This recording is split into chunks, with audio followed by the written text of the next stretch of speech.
বিদ্যা কিন্তু বারবার ত্যাগ চায়। যে বিদ্যা অর্জন করতে যাচ্ছে, বিদ্যা তাকে আগে পরীক্ষা করে সে আমার জন্য কি কিছু সে ত্যাগ করতে পারবে, সে কতটা ত্যাগ করবে। বিদ্যা ভীষণই নিষ্ঠুর, নির্মম। কারণ আমাদের তো শাস্ত্রেই বলছে না, আবৃত্তি সর্বশাস্ত্রাণাং বোধাদপি গড়িয়াসি। যে কোনো শাস্ত্রের যে পাঠ, শাস্ত্রকে আগে তুমি পড়ে নাও, অর্থ বেশি বুঝতে যেও না। এবং সেখানে প্রাণ প্রতিষ্ঠা মানে যিনি প্রাণ প্রতিষ্ঠা করছেন, যোগ বলে তার নিজের প্রাণই সেখানে তিনি স্থাপন করছেন। এটা হয়তো অনেকেই জানেন না। আমাদের মূল বিষয়টাই হচ্ছে দেব ভূত্বা দেবাং যজেত। আমি যার পূজা বা যার উপাসনা করছি, আগে আমাকে সে হতে হবে। আমি সে হলে তবেই তার পূজা করার অধিকারী হব। তাই সিদ্ধ সাধক যেখানে তার জন্য কোনো শাস্ত্রোক্ত বিগ্রহ প্রয়োজন নেই, সিদ্ধ সাধক যদি একটি প্রস্তর খণ্ডকে নিয়েও বলেন যে ইনি ভগবান, তার মধ্যেও তিনি আবির্ভূত হন। ব্রহ্মকে যে জানে সে কেউই নয়। ধর্ম মানে কিন্তু শুধুই আমার ভালো হওয়া নয়, সবটাই আমাকে শিখিয়ে দিচ্ছে। সবটা কিভাবে করতে হবে সেটা শিখিয়ে দিচ্ছে কিন্তু ধর্ম।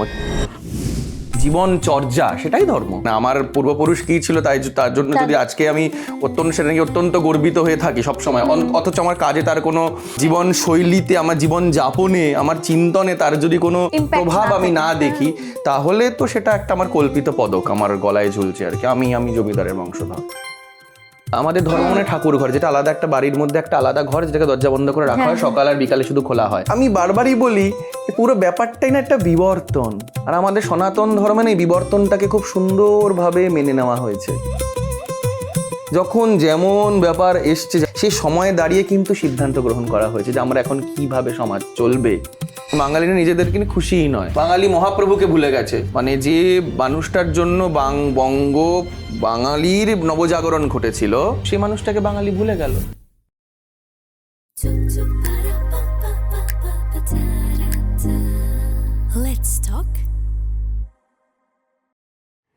তিনি সঙ্গীত শিল্পী, তিনি সাধক। তার মন্ত্রোচ্চারণ বা স্তোত্রপাঠ শুনলে কানের আরাম হয়, মনের শান্তি হয়। শুধুমাত্র পদবীতে চ্যাটার্জি নন, তিনি আক্ষরিক অর্থেই ব্রাহ্মণ। আজকে আমাদের অতিথি হয়ে যিনি এসেছেন, কিছু মানুষ হন খুব ফেমাস আর কিছু মানুষ হন খুব ভ্যালিউড। আজকে আমাদের অতিথি সেরকমই একজন মানুষ, সৃজন চ্যাটার্জি। নমস্কার। কেমন আছো? এই চলছে, ভালোই আছি। তুমি কেমন আছো? আমিও ভালো। আমাদের তো দেখা সাক্ষাৎ শুধু গানে গানই, সবসময় গানকে নেই। আমাদের যখনই দেখা সাক্ষাৎ হয়, কথাবার্তা হয়, সবসময় গানটাই মাধ্যম থাকে আর কি। কিন্তু আজকে যে পডকাস্টের জন্য তোমার সাথে আড্ডা দেবো বলে বসেছি, আজকে অনেক অনেক জিনিস নিয়ে আড্ডা দেবো। কারণ যে কোনোখানে আমাদের যখন দেখা হয় ওই ওপর কিছু কথা হয়, কিন্তু একজন মানুষকে দেখে বোঝা যায়, বা তার গান গাওয়ার ভঙ্গি বা মোটামুটি দেখে বোঝা যায় যে তার ভেতরে অনেক কিছু সুপ্ত রয়েছে, যেটা হয়তো জনসাধারণের কাছে আসে না। তো আমার সেই ভাবনা থেকেই তোমাকে ডেকে আনা, এবং অনেক কিছু জানবো আজকে। হ্যাঁ, তুমি খানিকটা আমাদের এনলাইটেন করার চেষ্টা করো। প্রথম কথা হচ্ছে যে এই যে তুমি দেখো, সঙ্গীত শিল্পী তো অনেকেই হয়, বা মন্ত্রোচ্চারণ শুনে মন্ত্রোচ্চারণ করা বা স্তোত্রপাঠ করা সেটা অন্য জিনিস, কিন্তু তোমার একটা বোধহয় পারিবারিক শিক্ষার ধারা রয়েছে। হ্যাঁ, এই বিষয়টা যদি তুমি বলো, ছোট থেকে বড় হয়ে ওঠার বিষয়টা। আসলে যে কোনো বিষয় যখন কেউ মানে শিখতে চায়, সেটাকে নিজের মধ্যে ধারণ করতে চায়, কোথাও গিয়ে তার পারিপার্শ্বিকতার মধ্যে সেটা থাকে, তার পরিমণ্ডলিতে সেটা কোথাও গিয়ে থাকে, বেশিরভাগ ক্ষেত্রেই থাকে। অনেকে আবার অর্জনও করে, দেখা যায় যে হয়তো তার ফ্যামিলিতে, তার বংশেই হয়তো গান নেই, কিন্তু সে তার থেকেই সে গান বা যে কোনো বিষয়ে সে অ্যাচিভ করেছে, সেটাও হতে পারে। কিন্তু অধিকাংশ ক্ষেত্রে দেখা যায় যে একটা পরিমণ্ডলী থাকে। তো আমার ক্ষেত্রে পরিমণ্ডলীটা বড় অদ্ভুত, বহুমুখী। মানে অনেকগুলো তার দিক রয়েছে। প্রথমত একদিকে অত্যন্ত অর্থোডক্স একটা মানে অর্থোডক্স স্কুলের মানুষ, অর্থোডক্স মানে তারা প্রচণ্ড মানে সেই নিয়ম নিষ্ঠাপন্থী মানুষ একদিকে, আবার একদিকে শিল্পী। এই দুটো দিকই আমি আমার মানে ফ্যামিলির মধ্যে দেখেছি। এবং তার জন্যে, কারণ শিল্পীরা আবার অদ্ভুতভাবে, শিল্পীদের মধ্যে একটা অদ্ভুত ঔদার্য থাকে, তারা তারা নিয়ম ভাঙতে ভালোবাসে। তো এই দুটো দিকই আমি দেখেছি আমার ফ্যামিলির মধ্যে। তো একদিকে প্রচণ্ড গোড়া, একদিকে ভেঙে বেরিয়ে আসার যে দিকটা, এই দুটো দিকই আমি দেখেছি। কারণ ছোটোর থেকে যেমন বাড়িতে ভয়ঙ্কর নিয়ম মেনে পূজা আর্চা, আবার একদিকে আমার বাবা থিয়েটারের মানুষ আর কি। তো আমার বেড়ে ওঠাটা পুরো থিয়েটারের পরিমণ্ডলীতেই একদম পুরোপুরি। কারণ যখনই দেখছি যে বাবার ঘরে শুধুই আলোচনা চলছে, শুধু স্ক্রিপ্ট নিয়ে আলোচনা চলছে, লাইট নিয়ে, স্টেজ নিয়ে আলোচনা চলছে, কোন নাটকের কোন মিউজিক কেমন, নতুন নতুন কি নাটক হচ্ছে, বাবা স্টুডেন্টরা আসতেন আর কি সেখানে, আর মা ঘন্টার পর ঘন্টা শুধু চা যোগান দিয়ে যাচ্ছেন আর কি। এটা দেখে দেখেই বড় হয়েছে। এবং আমার বাবার যেটা বিশেষত্ব, উনি থিয়েটারের মানুষ হলেও উনি নিজে খুব ভালো গান নাচতে পারেন। আচ্ছা। তো সেইখান থেকেই আমার গানে আসা আর কি, মানে গানে ওনার প্রেরণায়। কিন্তু আমি কখনো সিঙ্গার হব ভাবিনি, আমি কখনো গাইয়ে হব ভাবিনি। আমি হতে চেয়েছিলাম অভিনেতা, হয়ে গেছি গাইয়ে আর কি। সেটা বাবার জন্যই, বাবারই বলা যেতে পারে একটা বিরাট তাতে অবদান। এবং যখন ছোটবেলায় রিয়াজ করতে চাইতাম না, বাবা জোরে ধরে বেঁধে যা হয় আর কি, মানে যেরকম হয় আর কি ছোটবেলায় ব্যাপারটা। তো বাবারই শেখা কি বাবার কাছেই প্রাথমিকভাবে প্রথমটা। কিন্তু বাবা যেহেতু সেইভাবে ওইভাবে ক্লাসিক্যাল অত জানতেন না, বাবার শেখানোটা অন্যরকম। বাবার থেকে যেটা আমি শিখেছি, আমি খুব গুরুত্বপূর্ণ যে জিনিসটা বাবার থেকে শিখেছি সেটা হলো গানের কথা বলা। আচ্ছা। গান গাইতে গিয়ে সেটা মানে গান যে একটা বক্তব্য, সেটা আমি বাবার থেকে শিখেছি। এবং বাবা ওটাতেই বারবার করে আমাকে, যেহেতু নিজে থিয়েটারের মানুষ, প্রথম থেকে ওই ব্যাপারটায় আমাকে ভীষণ জোর দিয়েছেন। ছোটবেলায় বুঝতাম না, ছোটবেলায় হয়তো আমি যা হয় মানে গেয়ে ফেলছি, সহজেই গেয়ে ফেলছি, কোনো একটা হরকত সহজে করে ফেলছি, বাবা বলছে হচ্ছে না। আমি বলছি বাবা তুমি কিচ্ছু জানো না, এরকম একটা ব্যাপার। কিন্তু পরে গিয়ে বুঝেছি বাবা কেন বলেছিলেন যে ওটা আমি পারিনি করতে। মানে ওই যে বলাটা, প্রত্যেকটা গান যে একটা বক্তব্য, গান যে বলতে হয়, এটা বাবার থেকে আমার শেখা। এবং এটা আমার মনে হয় আমার মানে অন্যতম একটা আমার জীবনের একটা মানে কি বলবো একটা দিক, যে আমি এরকম শিক্ষাটা বাবার থেকে পেয়েছি। কারণ এই কিছু কিছু শিক্ষা না, মানে আমার মনে হয় ছোট মুখে বড় কথা, পরম্পরা থেকে সব শিক্ষা আমরা সবসময় সব গুরু গৃহে গিয়ে সবকিছু আমরা পাই না। আমাদের শেখাটাকে অনেক রকম ভাবে শিখতে হয়, অনেক রকম ভাবে, অনেক জায়গায় গিয়ে অনেক মানুষের কাছে আমাদের আশ্রয় নিতে হয় শিখতে গেলে। তো সেক্ষেত্রে এইভাবে শেখার ব্যাপারটা এখন খুবই কম দেখি, যে গানের দর্শন, গানের কথা, গানের বক্তব্য, এবং সেটার জন্য কি একটা অভিনেতা সত্তা থাকা দরকার একজন আর্টিস্টের মধ্যে, গাইয়ের মধ্যে, এই ব্যাপারটা খুব কম দেখি। তো সেটা বাবার থেকে আমি শিখেছি, যথাসময়ে শিখেছি। বাবা বারবার করে শেখানোর চেষ্টা করেছেন। ওটা আমি ভীষণ, ওই কারণে আমি খুব আর কি নিজেকে ফরচুনেট মনে করি আর কি। কারণ এমনি রাগরাগিনী যে শিক্ষা বা এগুলো তো হয়েই থাকে, এগুলো আমরা পেয়েই থাকি, কারণ এগুলো পরম্পরা ক্রমে চলছে। এইগুলো কোথাও মিসিং হয়ে যায়, এগুলো কোথাও বোধহয় শেখাগুলো থাকে না, বা আমরা নানা রকম ভাবে অর্জন করি আর কি। কিন্তু সেটা আমি প্রথম থেকেই পেয়েছি, এটা আমার কাছে একটা খুব বড় প্রাপ্তি। না, এটা তো ঘটনা যে পরে বড় হয়ে বা সঠিক গুরু পাওয়াটা একটা ভাগ্যের ব্যাপার থাকে। নিশ্চয়ই। এবং সেখানে যদি বাড়িতে সেই পরিবেশটা থাকে, তাহলে অনেকটা কাজটা সুবিধে হয়ে যায়। অনেক একদমই তাই। বাড়ির সাপোর্ট, বাবা মার সাপোর্ট, সকলের একটা মানে, কারণ বাঙালি ঘরে জন্মেছি মানেই পড়াশোনা করতে হবে, মানে পড়াশোনাটাই সেখানে মুখ্য বস্তু হয়ে দাঁড়ায়, মুখ্য বিষয় হয়ে দাঁড়ায়। তাও আবার ছেলে হওয়া মানে তার আবার তার থেকে অন্যরকম এক্সপেকটেশন, পুরো বাড়ির বাবা মার থেকে পুরো ফ্যামিলি। আমি অনেক বড় বাড়িতে, আমার বাড়ি অনেক আমি এক ছেলে, কিন্তু আমার বাবারা 3 ভাই, পিসিরা, আমরা একসাথেই থেকেছি আর কি। তো সারা বাড়ির সকলের এক্সপেকটেশন, সেগুলো একটা পুত্র সন্তানের প্রতি অনেক বেশি থাকে। এবং সেখানে সবার আগে যেটা আসে যে কি করে পড়াশোনা করেই দাঁড়াতে হবে। তো পড়াশোনা করে দাঁড়ানো, সেখানেও ভালো করা, আবার গান বাজনা ভালো করা এটা মানে একটু কঠিন, মানে দুটোকেই, এবং যদি গান বাজনাটা ভালো হওয়ার হয় সেটা আপনা আপনি হওয়ার হবে, মানে আপনা আপনি হয় আর কি।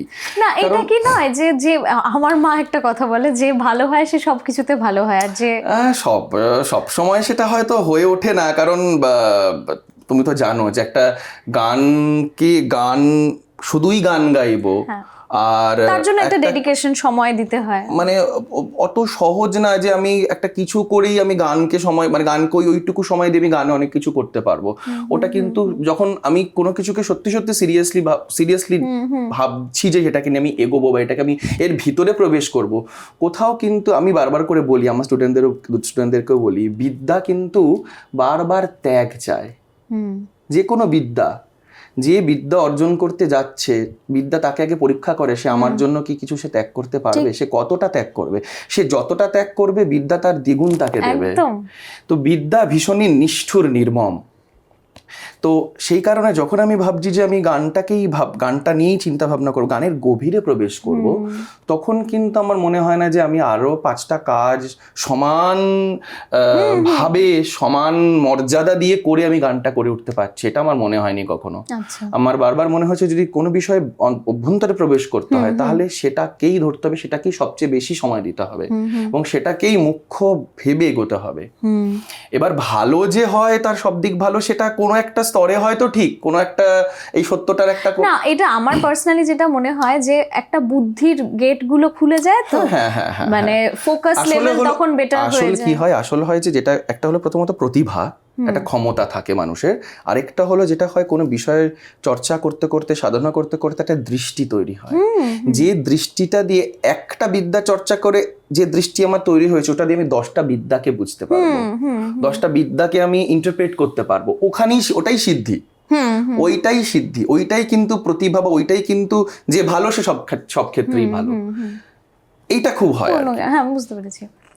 আরেকটা জিনিস, এই যে তুমি যেভাবে মন্ত্রোচ্চারণ করো বা স্তোত্র পাঠ করো, আমি সামনে থেকে শুনেছি,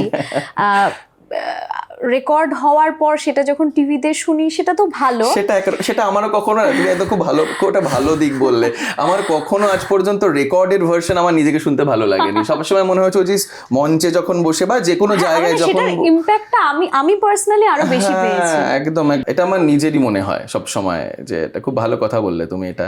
তো এই যে শুধু তো মন্ত্রোচ্চারণ না, আমার যেটা মনে হয় তুমি যথেষ্ট মানে বুঝে সেগুলো পাঠ করো, এইটাও কি বাড়িতেই শেখা? তুমি যে পুজো পাঠের যে কথাটা বলছো, হ্যাঁ, বাড়িতে যে বললাম যে একটা গোড়া দিক আছে, তারা সেই দিকটা, হ্যাঁ, সেইখানে আমাদের বাড়িতে যেটা হয় যে পূজাপালির বাড়ি, পুরনো অর্থোডক্স ব্রাহ্মণ ফ্যামিলি যেমন হয় আর কি, সেই রকম নানা রকম ব্রত পুজো এইসবই দেখেছি ছোটোর থেকে।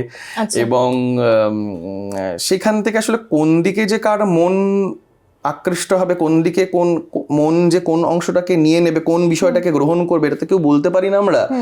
তো কোথাও গিয়ে ছোটোর থেকে ওইগুলো শুনতে শুনতে দেখতে দেখতে ওগুলোর একটা প্রভাব আমার মধ্যে পড়েছিল।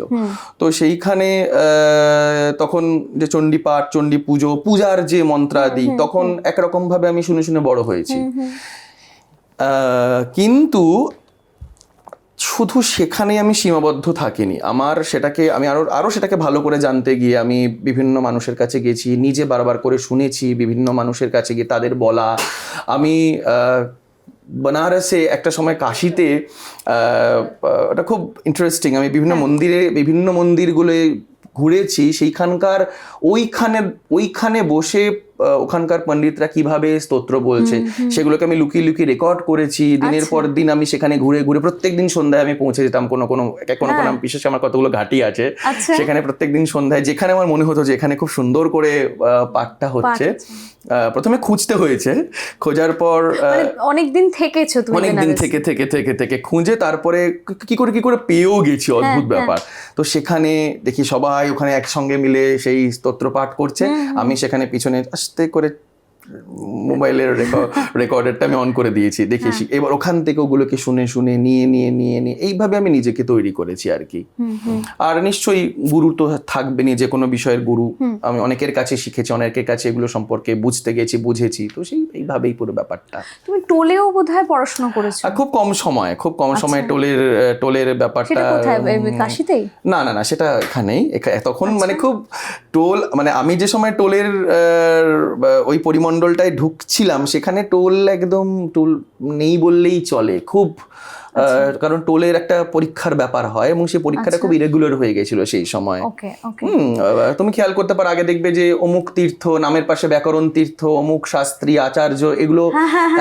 তো ওগুলো ওই ট্রেডিশনাল কিছু পরীক্ষা, মানে ট্রেডিশনাল যে বিষয়গুলো আছে, ওইটা ট্রেডিশনালি একটা পদ্ধতি আছে, সেখানে পড়াশোনা করা হয়। টোলে গিয়ে গুরুর কাছে গিয়ে ওই বিষয়টায় গুরুমুখী ভাবে ওই বিষয়টাকে শেখা হয়। আচার্য বা শাস্ত্রী, এই যে পদবি, এটাও কি অর্জন করতে হয় পরীক্ষার মাধ্যমে? হ্যাঁ, এগুলো সব পদবি, মানে পদবি নয়, এগুলো টাইটেল আর কি, উপাধি।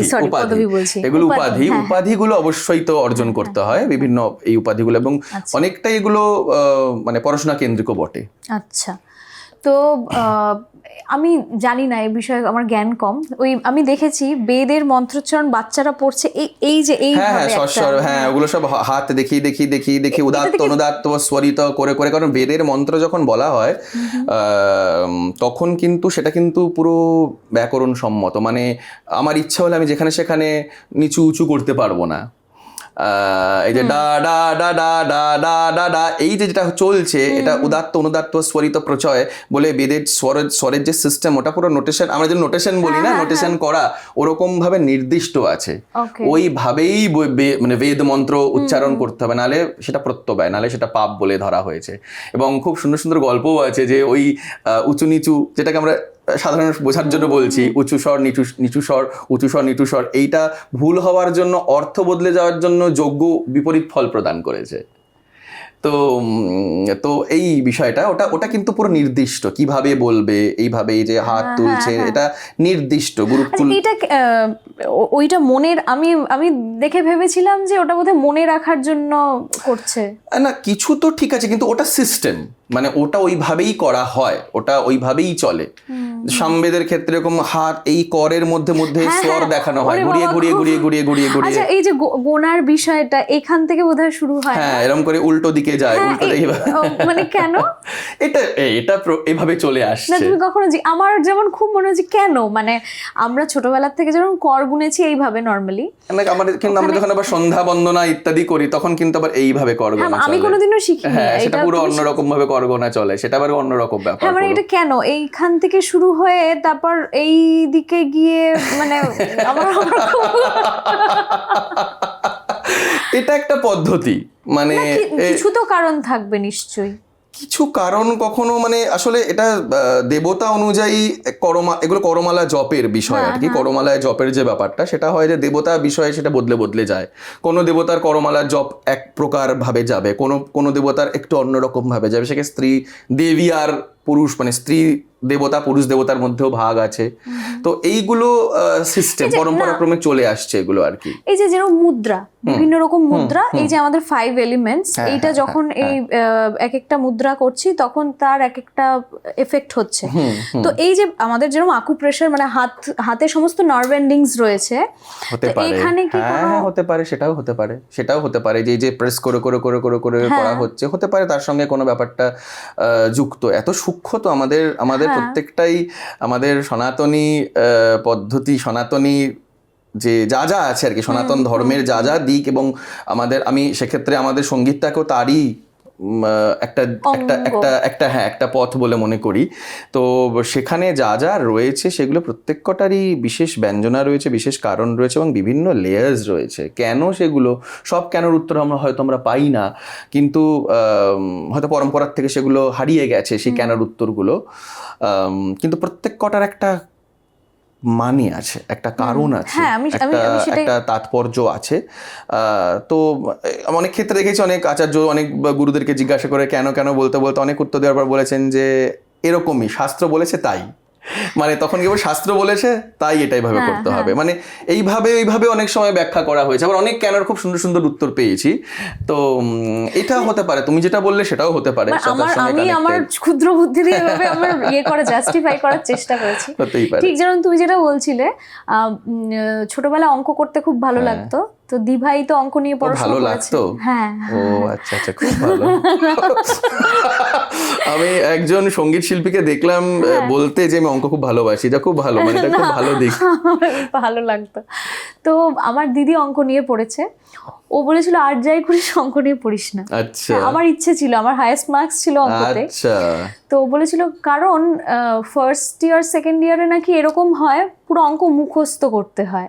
আচ্ছা, মানে এমন কিছু কিছু, ওটার কারণ হয়তো পরে হয়তো পিএইচডি লেভেলে গিয়ে বা আমার মনে হচ্ছে এরকমও খানিকটা যে হ্যাঁ বটে, তুমি যেটা বলছো, কারণ আমাদের তো শাস্ত্রেই বলছে না, আবৃত্তি সর্বশাস্ত্রাণাং বোধাদপি গড়িয়াসি, যে কোনো শাস্ত্রের যে পাঠ, শাস্ত্রকে আগে তুমি পড়ে নাও, অর্থ বেশি বুঝতে যেও না।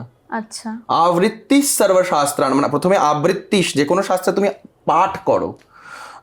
যে ছোট বাচ্চাদেরকে তুমি দেখো যে বেদ মন্ত্র পাঠ করছে, তারা কিন্তু বেদ মন্ত্রের অর্থ জানে না, হয়তো জানে না বা জানে না। মেশিনের মতন হয়ে যায় না? না, ওই এক স্তর পর্যন্ত আগে প্রাথমিকটা তুমি না প্রশ্ন করে, যেরকম করে আমার ছোটবেলায় বাচ্চারা কখনো প্রশ্ন করি না, কেন এটা অ হলো, কেন এটা ক হলো, আমি কি প্রশ্ন করি? খুব প্রশ্ন ছিল, তাদেরকে শেখানো খুব কঠিন প্রথমের দিকে খুব প্রশ্ন হলে, কিন্তু কেন অটা অ, কেন কটা ক, এটা বুঝতে গেলে বা বোঝাতে হয়তো গুরু বোঝাতে পারেন, কিন্তু বুঝতে গেলে যে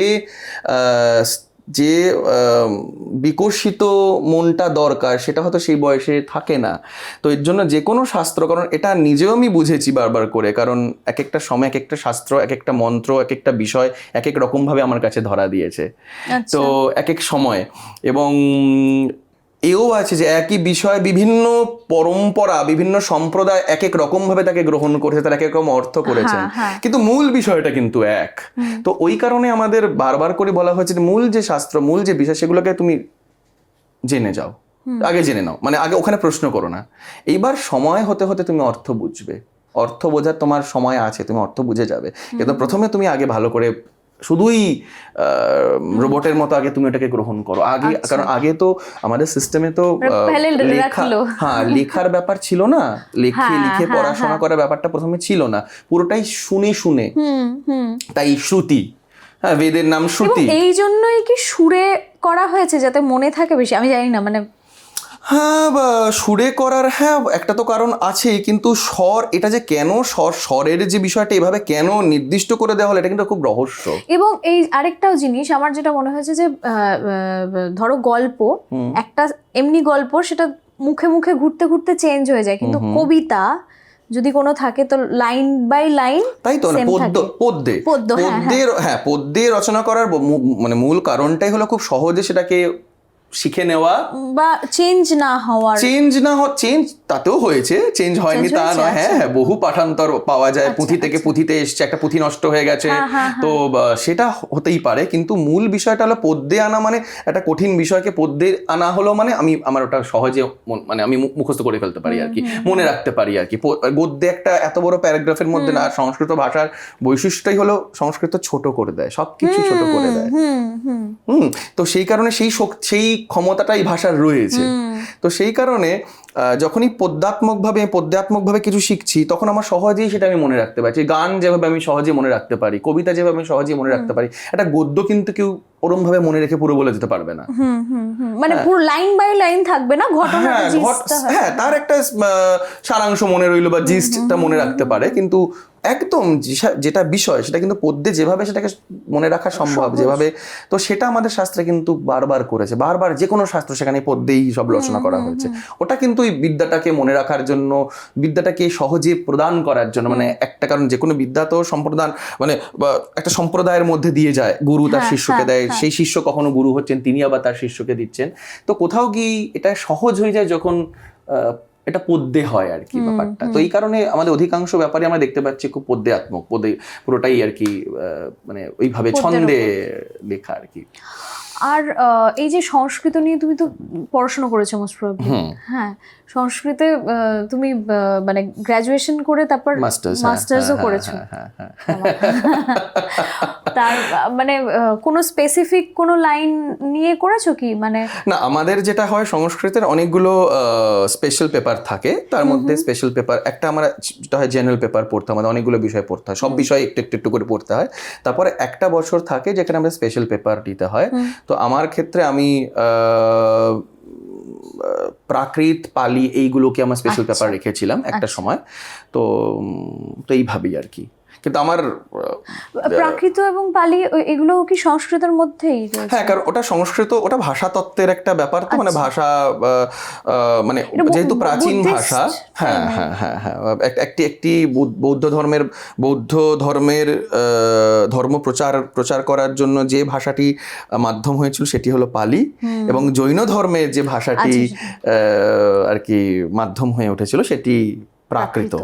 ভাষাতে অনেকগুলো ভেদ আছে, অনেক রকম প্রাকৃত রয়েছে, এবং সংস্কৃত যেরকম সনাতনী মূল জায়গাটাকে বারবার যে কোনো শাস্ত্র গ্রন্থ পড়তে গেলে আমরা সংস্কৃত অধিকাংশ ক্ষেত্রে আমরা সংস্কৃতর কাছেই আমরা যাচ্ছি, সংস্কৃততেই সেটি সেই জ্ঞান ধরা আছে সেই সংস্কৃতের মধ্যে। তো এই ক্ষেত্রে এই দুটো ভাষা। আরেকটা জিনিস সেটা হলো যে তুমি নিজে হাতে জগদ্ধাত্রী পুজো করো, তোমার সেই পুজোতে একবার গেছিও আমি।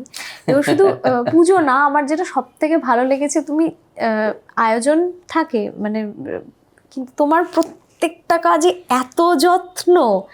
ওই এখনো মনে আছে একটা কোনো পান পাতার মালা ছিল বোধহয়, না বেলপাতার মালা, বেলপাতা না পান পাতা না, না পাতাগুলো বড় ছিল বলে না পান পাতা। আচ্ছা, তাহলে হয়তো মানে স্মৃতির কিছু অ্যাব্রিভিয়েশন হয়েছে। এনিওয়েজ, এত সুন্দর, তার মধ্যে আঁকা, হ্যাঁ লাল সিঁদুর এবং সাদা ইয়ে দিয়ে। এই যে মানে কিভাবে, মানে তুমি তো নিজেই মূর্তিটাও বানাও, হ্যাঁ কিভাবে এই মানে হঠাৎ কেন শুরু করলে এভাবে? আসলে না, ওই যে বললাম যে বাড়িতেই দেখেছি আমার এক জেঠু, তিনি মানে মূর্তি বানাতেন, মানে উনি মূর্তি বানিয়ে সেই মূর্তি পুজো হতো। আচ্ছা। তো ওই আর কি, এখন ওই যে বললাম যে মন কখন কোনটাকে কেন চায়, কিভাবে চায়, হট করে সেইটাই দেখতে দেখতে দেখতে দেখতে দেখতে দেখতে ভালো লাগা তৈরি হয়, মনে হয় নিজে করব, নিজের মতো করে করার চেষ্টা করব। সেখান থেকেই চেষ্টা, ভালো লাগা চেষ্টা মিলিয়ে করা আর কি। তো আর ঘরে থাকলে দেখে দেখে শেখার একটা ব্যাপার থাকে, তো সেটা সব মিলিয়ে। শুধু কি তাই, মানে জাস্ট মানে জেঠুর দেখে করতে ইচ্ছে হয়েছে সেরকমই, না নিজস্ব কোনো? না তাই, মানে এক কথায় নিজের ইচ্ছা, নিজের ভালো লাগা। তো শিল্পী তো, যে শিল্পী মনের মানুষ বা শিল্পী, সে তো নানা রকম ভাবে নিজের যে সৌন্দর্য বোধ, তার যে এই যে সুন্দরের সঙ্গে তার যে রসের খেলা, রসের সম্পর্ক, সেটাকে সে নানা রকম ভাবে হয়তো প্রকাশ করতে চায়। এবার কারোর ক্ষেত্রে হয়তো একটা বিষয়ই তার মাধ্যম থাকে, কেউ হয়তো সারা জীবন গানই গেয়ে গেলেন, গানের মধ্যে দিয়ে সে তার সৌন্দর্য বোধের, তার শিল্পবোধের, তার শিল্পের সঙ্গে তার সম্পর্কের যে রসায়ন, সেটাকে প্রকাশ করে গেলেন। কেউ হতে পারে একাধিক মাধ্যমের মধ্যে দিয়ে প্রকাশ করতে চান বা পারেন।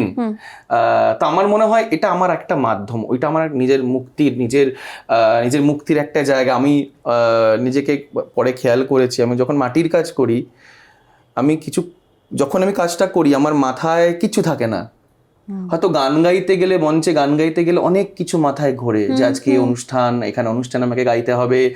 তুমি জানো যে অনেক রকম এক্সপেকটেশন থাকে, অনেক এক্সপেকটেশন ফুলফিল করার ব্যাপার থাকে। কিন্তু হতে পারে হয়তো যেহেতু আমি প্রফেশনালি হয়তো মাটির কাজটা করি না, মাটি দিয়ে আমি যে স্কাল্পচার করি না প্রফেশনালি, তাই হয়তো যখন আমি মাটি নিয়ে কাজকর্ম করছি তখন আমি পুরো জগৎ ভুলে যাই। আচ্ছা, পুরো মানে তখন আমার পুরো ওইটার মধ্যে, ওই মাটির গন্ধ, ওই বাঁশের গন্ধ, ওর মধ্যেই আমি তখন ভীষণভাবে ডুবে থাকি আর কি। তা ওটা একটা আমার বলতে পারো যে একটা বিলাস, ওটা আমার একটা নিজেকে অন্যরকম ভাবে পাওয়ার একটা জায়গা। তো এবং যদি খুব গভীরভাবে দেখো যে একটা সাধনারও একটা অঙ্গ, কারণ যেখানে যে মূর্তিতে আমি প্রাণ প্রতিষ্ঠা করব, সেই মূর্তিটি প্রথম থেকে তার হাত, পা, নাক, মুখ, চোখ, আমি সবটাই আমি স্থূলভাবে তৈরি করছি।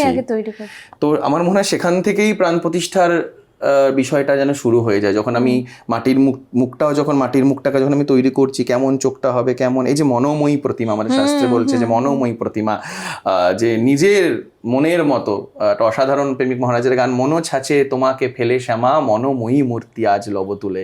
এই যে মনোময়ী, আমি যেমন ভাবে তোমায় দেখতে চাই, এই যে জায়গাটা, সেইটা যখন আমি ওই সময় যখন বানানো চলছে, তখন থেকেই ওই একটা সম্পর্ক তৈরি হয়ে যায় ব্যাপারটার সঙ্গে। সেটা গিয়ে পূর্ণতা পায় যখন তাতে মান্ত্রিক প্রাণ প্রতিষ্ঠা করা হয়। তুমি বললে পূজার সময় তখন যে মন্ত্র পড়ে তার প্রাণ প্রতিষ্ঠা করা হচ্ছে, তখন মনে হয় যে আমিও এটা সৃষ্টি মানে তো তার শুরু থেকে শেষ পর্যন্ত পুরোটাকেই নিজের থেকে প্রকাশ করা। তখন মনে হয় এটা আমার তখন পূর্ণ হলো। এই যে ওই খড় বাঁধার থেকে শুরু হয়েছে, তারপরে মাটির প্রলেপ দেওয়ার একটা করে একটা স্তরের পরে একটা স্তর, এটা আমারও কোথাও গিয়ে নিজেকে পূর্ণ করার একটা স্তর। এর মধ্যে দিয়ে আমি নিজেকেও কোথাও পূর্ণ করি, নিজের একটা বলতে পারো সেটা তৃপ্তির জায়গা বলতে পারো, নিজের কোনো খোঁজ বলতে পারো, যে শব্দই সেক্ষেত্রে তুমি প্রয়োগ করো না কেন, সেটাই ওটার সঙ্গে সঙ্গে আমার মধ্যে একইভাবে যেন একটা গড়া চলে। আচ্ছা, এই যে প্রাণ প্রতিষ্ঠার কথা প্রসঙ্গ যেহেতু আসলো, সেই জন্য এই প্রশ্নটা করি। অনেক জায়গায় দেখেছি, আমি জানি না এটা কতটা সত্যি কতটা মিথ্যে, ভিডিওতে দেখা যে প্রাণ প্রতিষ্ঠা করার পর সামনে আয়না ধরলে আয়না ভেঙে যায়, এটা কি হয়? মানে খুব কঠিন প্রশ্ন তুমি এটা করলে। মানে কঠিন প্রশ্ন বলতে এখন প্রচুর আমরা এখন ভিডিওতে এখন বহু কিছুই দেখতে পাই, বহু কিছুই দেখা যাচ্ছে এখন। তাতে কোনটা সত্যি কোনটা মিথ্যা বলা বড় কঠিন। কিন্তু তুমি যেহেতু এই মার্গে রয়েছে, হ্যাঁ, আমি বলছি যে প্রাণ প্রতিষ্ঠার যে বিষয়টি, সেটি অত্যন্ত গুরুত্বপূর্ণ আমাদের ক্ষেত্রে। কারণ আমরা মূর্তি পূজক, আমরা একটা জড় মূর্তিকে আমরা উপাসনা করি, জড় মূর্তিকে আমরা পূজা করি। সেটা কাঠ দিয়ে তৈরি হতে পারে, সেটা ধাতু দিয়ে তৈরি হতে পারে, পাথর দিয়ে তৈরি হতে পারে। সেই প্রতিমাকে আমরা মনে করি যে এর মধ্যে প্রাণ আছে। তো এই মনে করাটার শুরুটাই হচ্ছে ওই প্রাণ প্রতিষ্ঠা, একটা রিচুয়ালের মধ্যে দিয়ে। সেই একজন কেউ যিনি এই বিষয়গুলো জানেন, এই বিষয়গুলো চর্চা করছেন, সেই সাধনা আছে, তিনি সেই মন্ত্রের মাধ্যমে তার মধ্যে প্রাণ প্রতিষ্ঠা করছেন, মন্ত্র পড়ে। তো সেইখান থেকেই শুরু হচ্ছে। এবং সেখানে প্রাণ প্রতিষ্ঠা মানে যিনি প্রাণ প্রতিষ্ঠা করছেন, যোগ বলে তার নিজের প্রাণই সেখানে তিনি স্থাপন করছেন।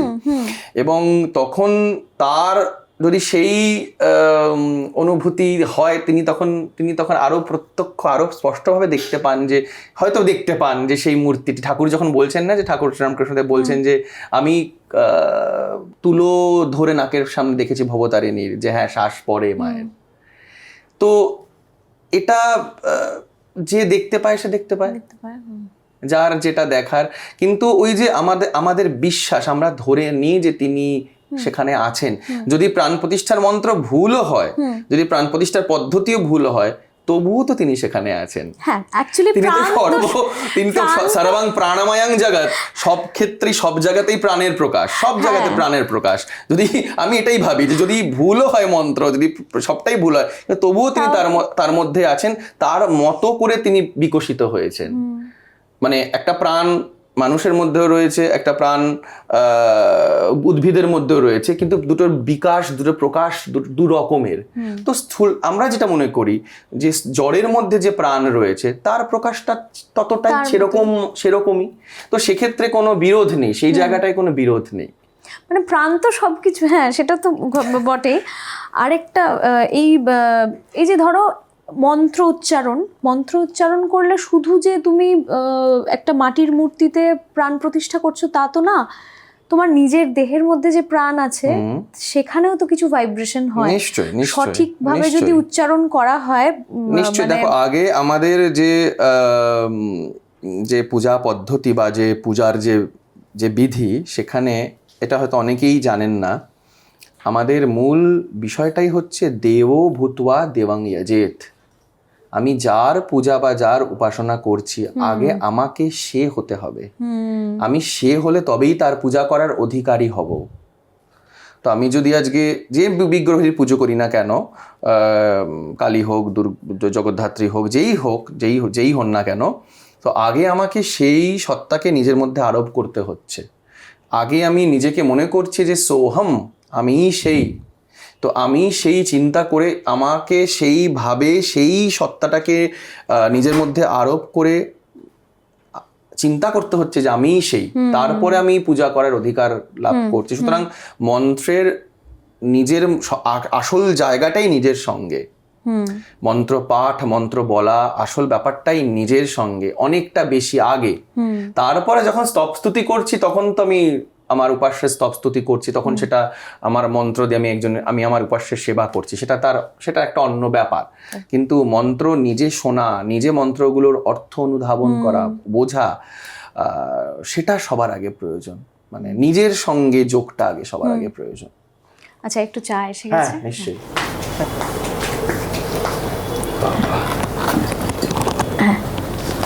আচ্ছা, এই যে এত শাস্ত্র পাঠ বা এত নিয়ম, এত পুজো, এই সব কিছুরই তো একটা উদ্দেশ্য থাকে। এর উদ্দেশ্য কি? সংযম। সংযম,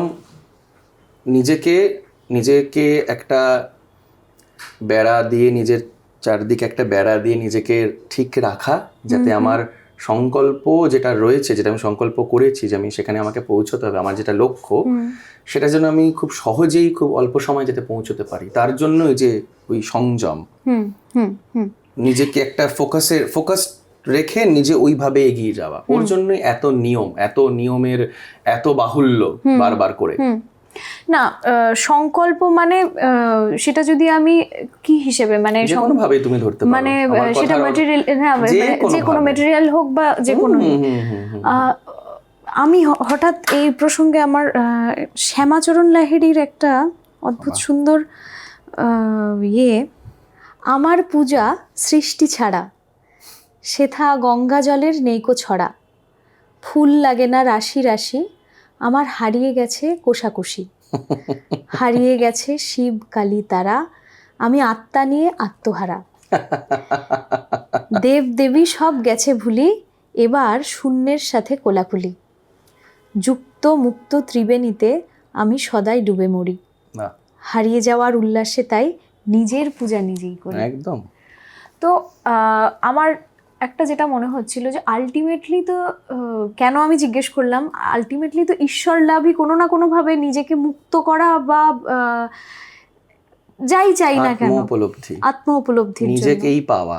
এবং এই নিজে মানে আমার একদম আমার যেটা নিজের স্বরূপ, সেটাকে পাওয়াটাই ঈশ্বর লাভ। মানে শাস্ত্রের যা সিদ্ধান্ত অনুযায়ী আমি বলছি যে নিজেকে লাভ করাটাই ঈশ্বর লাভ, নিজেকে পাওয়াটাই ঈশ্বর। নিজেকে পাওয়া মানে আমরা রোজ নিজেকে নানা রকম ভাবে পাই, সেটা ঈশ্বর লাভ নয়। নিজের স্বরূপ উপলব্ধি, সেই স্বরূপটা কি, এই প্রশ্নের উত্তর শাস্ত্র দিয়েছে, বিশদভাবে সেই আলোচনা হয়েছে। তো তুমি যে গানের কথা বললেন, উনি যে ওনার যে স্তরে উন্নীত হয়ে উনি কথাগুলো বলছেন, সেই স্তরে সত্যি তেমন কোষাকুষি হারিয়েই যায়। তখন রূপ অরূপ, যখন অরূপ, সব রূপ যেন সেই অরূপের মধ্যে মিলে যায়, তখন আর কিছু থাকে না। তো সেই অবস্থায় আমিই থাকি না, যে আমিটাই আমি নেই, তো আমার আর কি রইলো। তো হ্যাঁ, মানে আরেকটা একটা লেখা পড়ছিলাম যে যেখান থেকে তুমি, সেখান থেকেই আলাদা করে দিলাম আমি। একদমই তাই। যখন থেকে আমি তুমি বলছি, তার মানে আমি তুমি এইভাবে। এটা আরেকটা জায়গায় পড়লাম যে মায়ার প্রধান বৈশিষ্ট্য হলো ভেদ জ্ঞান। মানে এটা চেয়ার, এটা টেবিল, এটা সোফা, এটা আমি, এটা তুমি। হ্যাঁ, আলটিমেটলি তো আবরণ মায়া একটা হলো, মায়া সবকিছুকে ঢাকে, তার স্বরূপকে ঢাকা হলো মায়ার একটা কাজ। আর একটা কাজ হলো যেটা সেটাকে অন্য রূপে দেখানো, সেটা হলো মায়ার কাজ। আচ্ছা, মায়ার কাজ এটাকে আবরণ করা, আর একটা আবরণ করা, একটা হলো প্রতিভাত করা, অন্য কিছু প্রতিভাত করা, এটাই মায়ার কাজ। অন্য কিছু প্রতিভাত করা, হ্যাঁ, তো এটাই হলো মায়ার কাজ। আচ্ছা, না, অন্য কিছু প্রতিভাত মানে যদি আমি গাছের কথা বলি, ধরো, আসলে সবচেয়ে বড় উদাহরণ মানুষ, যদি আমি মানুষের কথাই বলি, বা ধরো না, আমি যদি পুরো ব্রহ্মাণ্ডটাকেই বলি, এই ব্রহ্মাণ্ডটা আসলে তো শক্তি। একটা শক্তির প্রকাশ, একটা শক্তির প্রকাশ। এই শক্তিটাকেই বিভিন্ন প্রস্থানে বিভিন্নভাবে শব্দ দিয়ে বোঝানোর চেষ্টা করা হয়েছে। তো সেক্ষেত্রে এই যে আত্মা, তাকে যদি আত্মাই বলি আমি, এই জগৎ ব্রহ্মাণ্ডটা আত্মার প্রকাশ, একটা পরমাত্মার প্রকাশ আর কি। তো সেই ক্ষেত্রে একটা শক্তির প্রকাশ। তো শাক্ত প্রস্থানে এই জগৎকেই বলা হচ্ছে ভগবতী, ভগবতী এই জগতের রূপ ধারণ করেছেন। তো সেক্ষেত্রে কিন্তু আমরা তাকে মা হিসাবে দেখি না, আমরা তাকে পরমাত্মা হিসাবে দেখি না, আমরা তাকে আমার স্বরূপের সঙ্গে অভিন্ন হিসাবে দেখি না। কেন দেখি না? আমরা তাকে অন্য কিছু দেখছি। এই যে যেটা যা সেটাকে না দেখা, সেটাকে অন্যভাবে প্রতিভাত করা, এইটাই মায়ার জন্য হচ্ছে। এটাই মায়া, যে যেটা যা আমি তাকে বুঝতে পারছি না। ইনি যে ভগবতী, ইনি যে ভগবানের প্রকাশ, সেটা আমরা বুঝতে পারছি না। তাকে আমরা অন্য গাছ, পাথর, ইট, কাঠ, বালি হিসাবে দেখছি। এটাই ব্যাপার। মানে সেভাবে দেখতে গেলে তাহলে প্রাণ তো প্রতিষ্ঠা হয়েই রয়েছে। হ্যাঁ হ্যাঁ হ্যাঁ হ্যাঁ হ্যাঁ, প্রতিষ্ঠা তার সর্বত্র হয়েই রয়েছে। তবু একটা ওটা সাধকের প্রয়োজনে, সাধকের উত্তরণের প্রয়োজনে। ওই যে কতগুলো মানুষ এক জায়গায় হয়েছে, তাদের বিশেষ প্রয়োজনে। একটা তো যে কোনো উপাসনা পূজার একটা সংকল্প থাকে, কেন এটা করা হচ্ছে?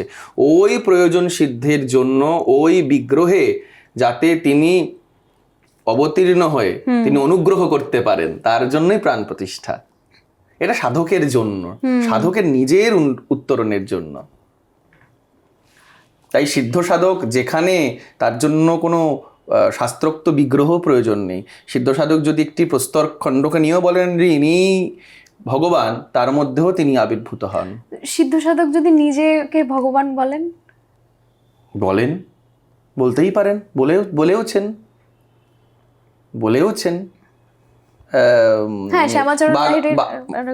ঋগ্বেদেই বাগাম্ভৃণী যিনি আর কি, যিনি বলছেন আহং রুদ্রে ভীরবসুভিশ্চরাম্যহম, কে বলছেন? তম্ভৃণ মুনির কন্যা বলছেন নিজেকে, ব্রহ্মশক্তি রূপে নিজেকে অভেদ চিন্তন করে বলছে আহং রুদ্রে ভীরবসুভিশ্চরাম্যহম। তো কে বলছে এটা? তো সেই একজন মানুষই তো, ঋষি তো বলছেন, তো বলতেই পারেন। অহং ব্রহ্মাস্মি, এই তো চরম বোধ, আমি ব্রহ্ম। তো আমি ব্রহ্ম, তো এইটা তো চরম জ্ঞান, এটাই তো জ্ঞান। তো এটা তো যে যার হবে সেই বলবে, মানুষই বলবে। আবার মানে এটা চলে যাচ্ছে অন্য ফিলোসফিতে। আমি একটু আবার তোমার পড়াশুনোর দিক বা এই যে নিয়ম রীতি, ওই জায়গাটা একটু ফেরত আসছি। তার কারণ একটা সমাজে বাস করতে গেলে তো এটাও ঘটনা যে নানা রকম কিছুর মধ্যে দিয়ে পার হতে হয়। ওই ভাবটার মধ্যে থাকাও কঠিন। এই যে আহম ব্রহ্মাস্মি, ওই ভাবটার মধ্যে তো কেউ থাকতে পারে না ওইভাবে। ওই ভাবটাই উন্নীত হতে হয়, ওই অবস্থায় পৌঁছতে হয়। ওই ভাবটা ওইভাবে থাকা যায় না। ওই ভাবটা আমরা কেউ যদি এইটা সাধনা করে, এই ভাবনাটার সাধনা করে, কিন্তু সেটার পদ্ধতি আছে। সেটার পদ্ধতি, প্রথমেই তো অহং ব্রহ্মাস্মি হয় না। আগে তাকে একটা প্রতীক উপাসনার মধ্যে দিয়ে তাকে এগোতে হয় বিষয়টার মধ্যে। তারপরে সেই প্রতীক উপাসনা করতে করতে যিনি ওই যে বললেন যে আমার সব কালী দুর্গা সব গিয়ে সব হারিয়ে গেছে, শুধু আমি নিজেকেই দেখছি। তো ওই যে নিজেকে দেখা, ওটা তো যখন যার জীবনে যদি সেই ভাগ্য থাকে, যার যখন হবে তখন সে দেখবে। তার আগে পর্যন্ত তাকে তো ওই প্রতীক উপাসনা করে গুরু যেভাবে উপাসনা মানে পদ্ধতি বলেছেন, সেইভাবেই তাকে এগিয়ে যেতে হবে আর কি। আচ্ছা, এবার যেটা কথাটা বলছিলাম যে সামাজিক রীতিনীতি কিছু থাকে। তোমার সাথে অ্যাকচুয়ালি গতকাল আমি যখন ফোন করলাম, তখন বেশ কিছু ইম্পর্টেন্ট কথা, মানে আমি তোমাকে যখন বললাম যে এই বিষয় নিয়ে কথা বলতে পারি, বেশ কিছু ইম্পর্টেন্ট কথা হয়েছে। সেটা হলো যে এই যে ধরো তুমি চট্টোপাধ্যায়, এবং তুমি পারিবারিকভাবে তোমাদের লিনিয়েজের মাধ্যমে তুমি কিছু জ্ঞান পেয়েছো, এই যেটাকে আমরা ব্রাহ্মণ্যবাদ বলি বা যাই বলি আর কি। হ্যাঁ, ব্রাহ্মণকে, যার ব্রহ্মজ্ঞান আছে, অ্যাকচুয়ালি সেই তো ব্রাহ্মণ। মানে ব্রাহ্মণ ক্ষত্রিয় বৈশ্য শূদ্র প্রাথমিকভাবে বুঝতে হবে যে আমাদের সমাজ চালানোর সমাজের 4টি বর্ণ রয়েছে, 4টি জাতি রয়েছে। সেই 4টি হলো ব্রাহ্মণ, ক্ষত্রিয়, বৈশ্য, শূদ্র। তো প্রথমে এটিকে জাতি হিসাবেই ধরা ভালো, জাতি হিসাবেই বুঝতে হবে যে ব্রাহ্মণ জাতি, ক্ষত্রিয় জাতি, বৈশ্য জাতি, শূদ্র জাতি। তুমি যে কথাটা বলছো যে ব্রাহ্মণকে তুমি যে জায়গার থেকে প্রশ্নটা করছো আমি বুঝতে পেরেছি। ব্রাহ্মণ কে, যে ব্রহ্ম জানাতি ইয়ঃ স ব্রাহ্মণ, তুমি যে জায়গাটাকে ধরে কালকেও আমাদের মধ্যে কথা হচ্ছিল, সেক্ষেত্রে ব্রহ্মকে যে জানে সে সে সে কেউই নয়। হ্যাঁ, সেটাও একটা কথা। ব্রহ্মকে যে জানতে পেরেছে তার ব্রাহ্মণ হওয়ার কোনো প্রয়োজন নেই। তার ব্রাহ্মণ সে তো শত মানুষ হয়েও মানুষ নয়। সে তো মানুষ যখন তার সেই নির্গুণ, তার যে ওই অবস্থা হচ্ছে, কারণ সেই ঈশ্বর প্রাপ্তি হয়ে গেলে তো কারো জড় শরীর ওইভাবে তো থাকে না, থাকে না। তো তখন তো সে কিছুই নয়, সে তো সেই হয়ে গেছেন। হ্যাঁ, সে তো ব্রহ্মই হয়ে গেছে। তো ব্রহ্মের আর কি ব্রাহ্মণ ক্ষত্রিয় বৈশ্য মানুষ না কি সেটা না। ব্রহ্ম জানাতি ইয়ঃ স ব্রাহ্মণ, এই ব্রহ্ম শব্দের অর্থ বেদমন্ত্র। আচ্ছা, বেদমন্ত্রের যে মর্ম, বেদমন্ত্র কিভাবে উচ্চারণ করা হবে সেটা, এবং বেদমন্ত্রের যে মর্ম যে জানে তাকে ব্রাহ্মণ বলা হচ্ছে। সেই ক্ষেত্রে তুমি যেভাবে বলছো ব্রাহ্মণ, তো সেক্ষেত্রে একেবারেই এটা একটা কাজ এবং একটা জাতিগত ব্যাপার যে যারা এই পরম্পরা ক্রমে তারা বেদ পাঠ করেছেন এবং বেদ পড়িয়েছেন, যজন করেছেন, নিজের জন্য যজ্ঞ করেছেন, অপরের জন্য যজ্ঞ করেছেন, হ্যাঁ, অপরের হয়ে প্রতিনিধি হয়ে যজ্ঞ করেছেন, তাদেরকেই আমরা শাস্ত্রের দৃষ্টিতে ব্রাহ্মণ বলতে পারি। এবং এক্ষেত্রে জেনেটিক মেমোরির একটা অবদান রয়েছে, কারণ বিভিন্ন পুরুষ অনুযায়ী যদি আসে। কিন্তু আমি যদি নিজের ক্ষেত্রে দেখি, আমি যেরকম বৈদ্য মানে আমাদের অনেক পূর্বপুরুষেরা রাজবৈদ্য ছিল বা যাই হোক, সেই কারণে। কিন্তু আজকে আমি গান করি, আমার চিকিৎসা বিদ্যার সাথে কোনো যোগ নেই, কিন্তু হ্যাঁ, হয়তো জিনে সেই মেমোরি গুলো আছে, হয়তো ইন্টারেস্ট অ্যাকচুয়ালি রয়েছে আমার, হ্যাঁ, অন্যভাবে প্রকাশিত হয়। কিন্তু মানে তখন তো পুরোটা আয়ুর্বেদ এবং ওই রিলেটেড ছিল, কিন্তু আমি তো সেটা নিয়ে চর্চা করিনি। তো আমি তো সেখান থেকে পতিত হয়েছি, সরে এসছো। এই শব্দটা না বলি, কারণ ওই শব্দগুলো ভীষণভাবে একটা অন্য বিষয়ের ব্যাপার। আমি শব্দগুলো বলছি না, আমি বলছি সরে এসছে। আমরা তো সে তো সবকিছুই সব জায়গার থেকে সরে সবকিছুই যায়। একটু আগে এই ভাষার কথা যখন বলছিলাম, নদীর একুল গড়ে একুল ভাঙে, একটা নদী কোথা থেকে কোথায় বইছিল, কোন জায়গা দিয়ে বইছিল, ভূগোলটাই বদলে গেল, সে কোথায় ছিল কোথায় চলে গেছে। আমরা তো সবাই সরে যাচ্ছি। প্রত্যেক দিন আমাদের স্খলন হচ্ছে, প্রত্যেক দিন আমাদের স্খলন হয়, প্রত্যেক দিন আমাদের নতুন করে ভুল করি, একটা ভুল সংশোধন করি, তার একটা নতুন ভুল করি। তো সরে আমরা প্রত্যেকেই আসি। কিন্তু এই সময়ে দাঁড়িয়ে, এই যে সময় আমরা বাস করছি, সেই সময় দাঁড়িয়ে একটা অন্য নিয়মে আমরা বাঁচি, অন্যভাবে আমরা বাঁচছি। সেক্ষেত্রে সামাজিক ধর্মীয় আইনগুলো আমাদের সদা সর্বদা মান্য নয়, সব ক্ষেত্রে আমরা মানি না সেগুলো, কারণ আমরা সংবিধানের দ্বারা পরিচালিত, আমাদের একটা দেশের একটা নিয়ম রয়েছে, একটা আইন রয়েছে। সেইভাবে যখন আমাদের রাষ্ট্র চলছে, আমাদের দেশ চলছে, সেক্ষেত্রে আমাদের স্বাভাবিকভাবে জীবনশৈলীতে তার একটা প্রভাব থাকবে। আমরা অন্যরকম ভাবে এখন বাঁচছি, সেক্ষেত্রে এগুলোকে আমরা ভাবি না, বড় করে দেখি না, এগুলোকে সত্যি আমরা বড় করে দেখি না। কিন্তু একটা সময় তো এমন ছিল না, একটা সময় তো আইন কানুন মানেই হলো ধর্মীয় আইন। ধর্মীয় আইনের জায়গা থেকে তখন ওটা যেভাবে মানা হতো, যেভাবে সেটাকে মানতে বাধ্য হতো সবাই। এখন আমরা যেরকম আমরা অনেক নিয়ম মানতে বাধ্য। ধর্ম মানে তুমি বললে ধর্ম মানে সংবিধানের মতোই হতে পারে, তার মানে হতে পারে না। ধর্মগ্রন্থ মানে একটা ধর্ম বা ধর্মগ্রন্থ মানে কিন্তু সেই যে চালনা করছে মানেটা তো বুঝলাম, কিন্তু আমি মানে ধর্ম মানে কিন্তু শুধু ধর্মগ্রন্থ বা ধর্ম মানে কিন্তু শুধুই আমার ভালো হওয়া নয়। আমার সকাল ঘুম থেকে ওঠার, আমার নিদ্রাভঙ্গের পর থেকে আমি আবার ঘুমোতে যাওয়া পর্যন্ত আমি যা করছি সবটাই আমাকে শিখিয়ে দিচ্ছে, সবটা কিভাবে করতে হবে সেটা শিখিয়ে দিচ্ছে কিন্তু ধর্ম চিরকাল তাই শিখিয়ে দিয়েছে। তো ধর্ম মানে পুরো জীবন, একটা জীবন চর্যা, সেটাই ধর্ম। সেক্ষেত্রে তার মধ্যে যেরকম ভালো মানে আমার অন্তঃকরণকে শুদ্ধ করাটাও যেরকম তার একটা দিক, আবার আমার বাইরেটাকেও ঠিক করা, সুন্দর করা, সেটাও তার একটা দিক। দুটোই খুব গুরুত্বপূর্ণ, একটাকে ছেড়ে একটা হয় না, দুটোই খুব গুরুত্বপূর্ণ। তো ধর্ম কিন্তু দুটোর সঙ্গেই কানেক্টেড, সম্বন্ধযুক্ত আর কি। তো যে প্রসঙ্গে কথা হচ্ছিল যে এই যে ব্রাহ্মণ, বৈদ্য বা বৈশ্য, হ্যাঁ, ক্ষত্রিয়, এখন সেই লিনিয়েজটা অনেকে মেনটেন করে না।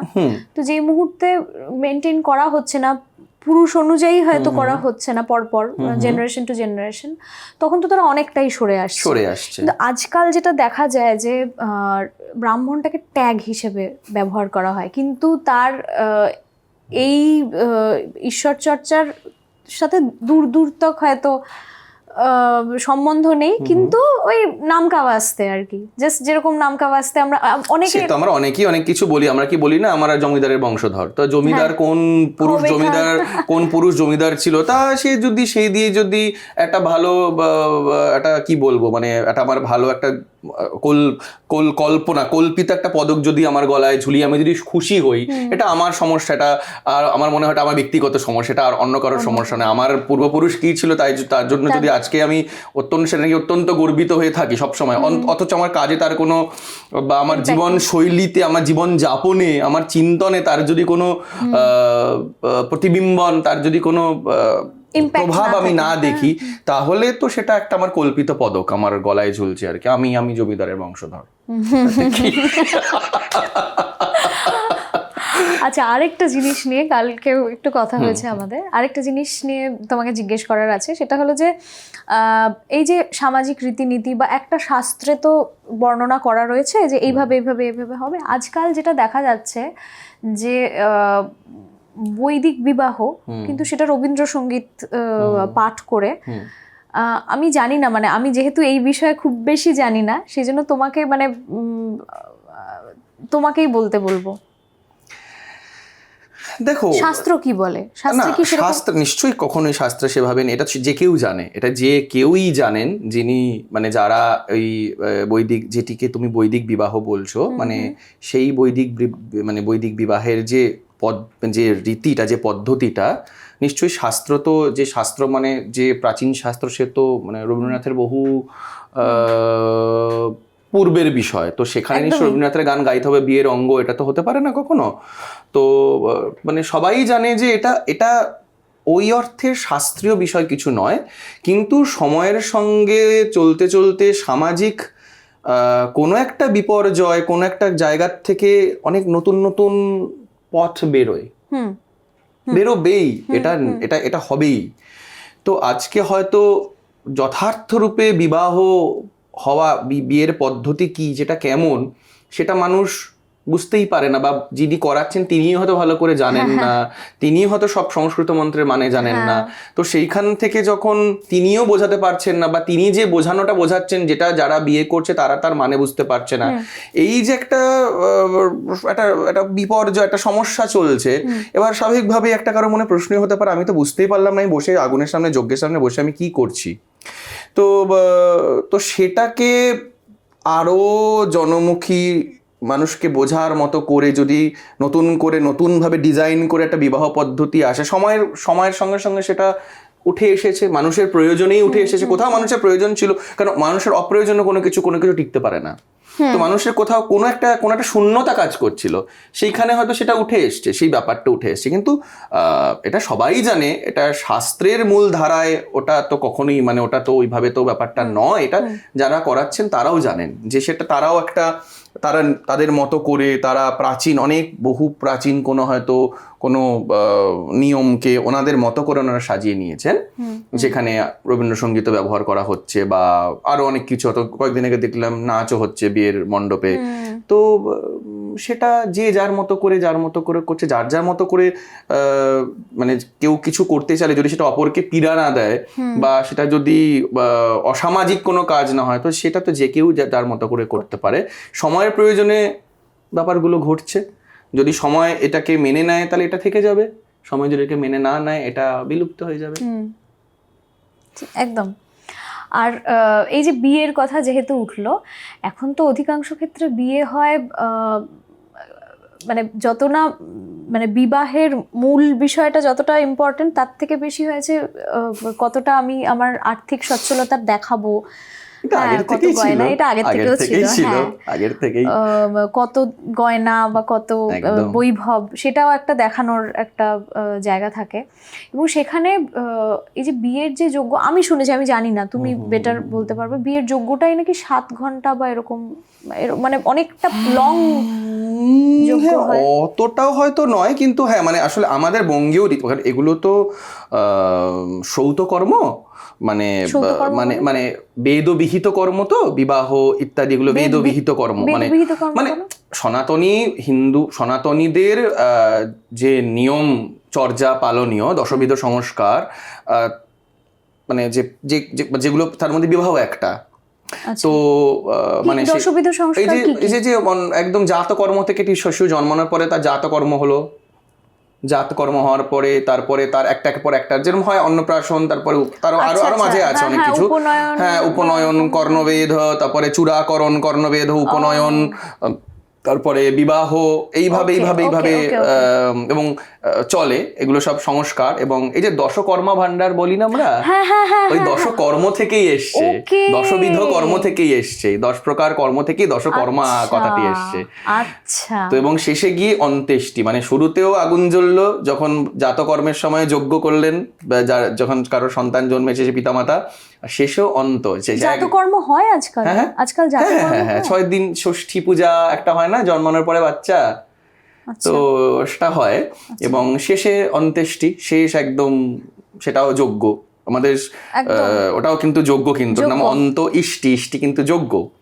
তো অন্ত্য মানে শেষ, অন্তিম জীবনের, আমাদের জীবনের শুরু থেকেই অগ্নি জ্ঞান, তাকে সাক্ষী রেখেই সব, সেটাই আমার জীবনের চরম লক্ষ্য। এটা একজনকে বুঝিয়ে দেওয়ার জন্য প্রথম দিন থেকে আগুন জ্বলেছে আমার জীবনে, এবং শেষ দিনেও আমার দেহটাই আমার একটা এটাই একটা সমিধ, এটাই একটা আহুতি, সে আহুতিটাই সে অগ্নিতে দেওয়া হচ্ছে, সেটা করছে আমার, যেহেতু যিনি দেহ মানে যার যিনি মারা গেছেন তিনি তো পারবেন না, তার হয়ে তার আত্মজ বা তার কেউ, তার সম্পর্কের কেউ, সেই তার কাজটা করে দিচ্ছে। তো এইটাই হলো এই যে বিষয়গুলো, এগুলো সব বৈদিক নিয়মে, বেদের নিয়মে, স্মৃতির নিয়মে হয়, বেদ। তো সেক্ষেত্রে সেই মানে জায়গার থেকে এক এক অঞ্চলে তো বেদের বৈদিক ক্রিয়াকাণ্ড এক এক রকমের। আচ্ছা, উত্তর ভারতে যেমন ভাবে হয়, পূর্ব ভারতে তেমন ভাবে, পূর্ব ভারতের মধ্যে আমি যদি ধরি উড়িষ্যায় একরকম হয়, বঙ্গদেশে একরকম ভাবে হয়, তাদের প্রত্যেকের নিজস্ব নিজস্ব পদ্ধতি রয়েছে।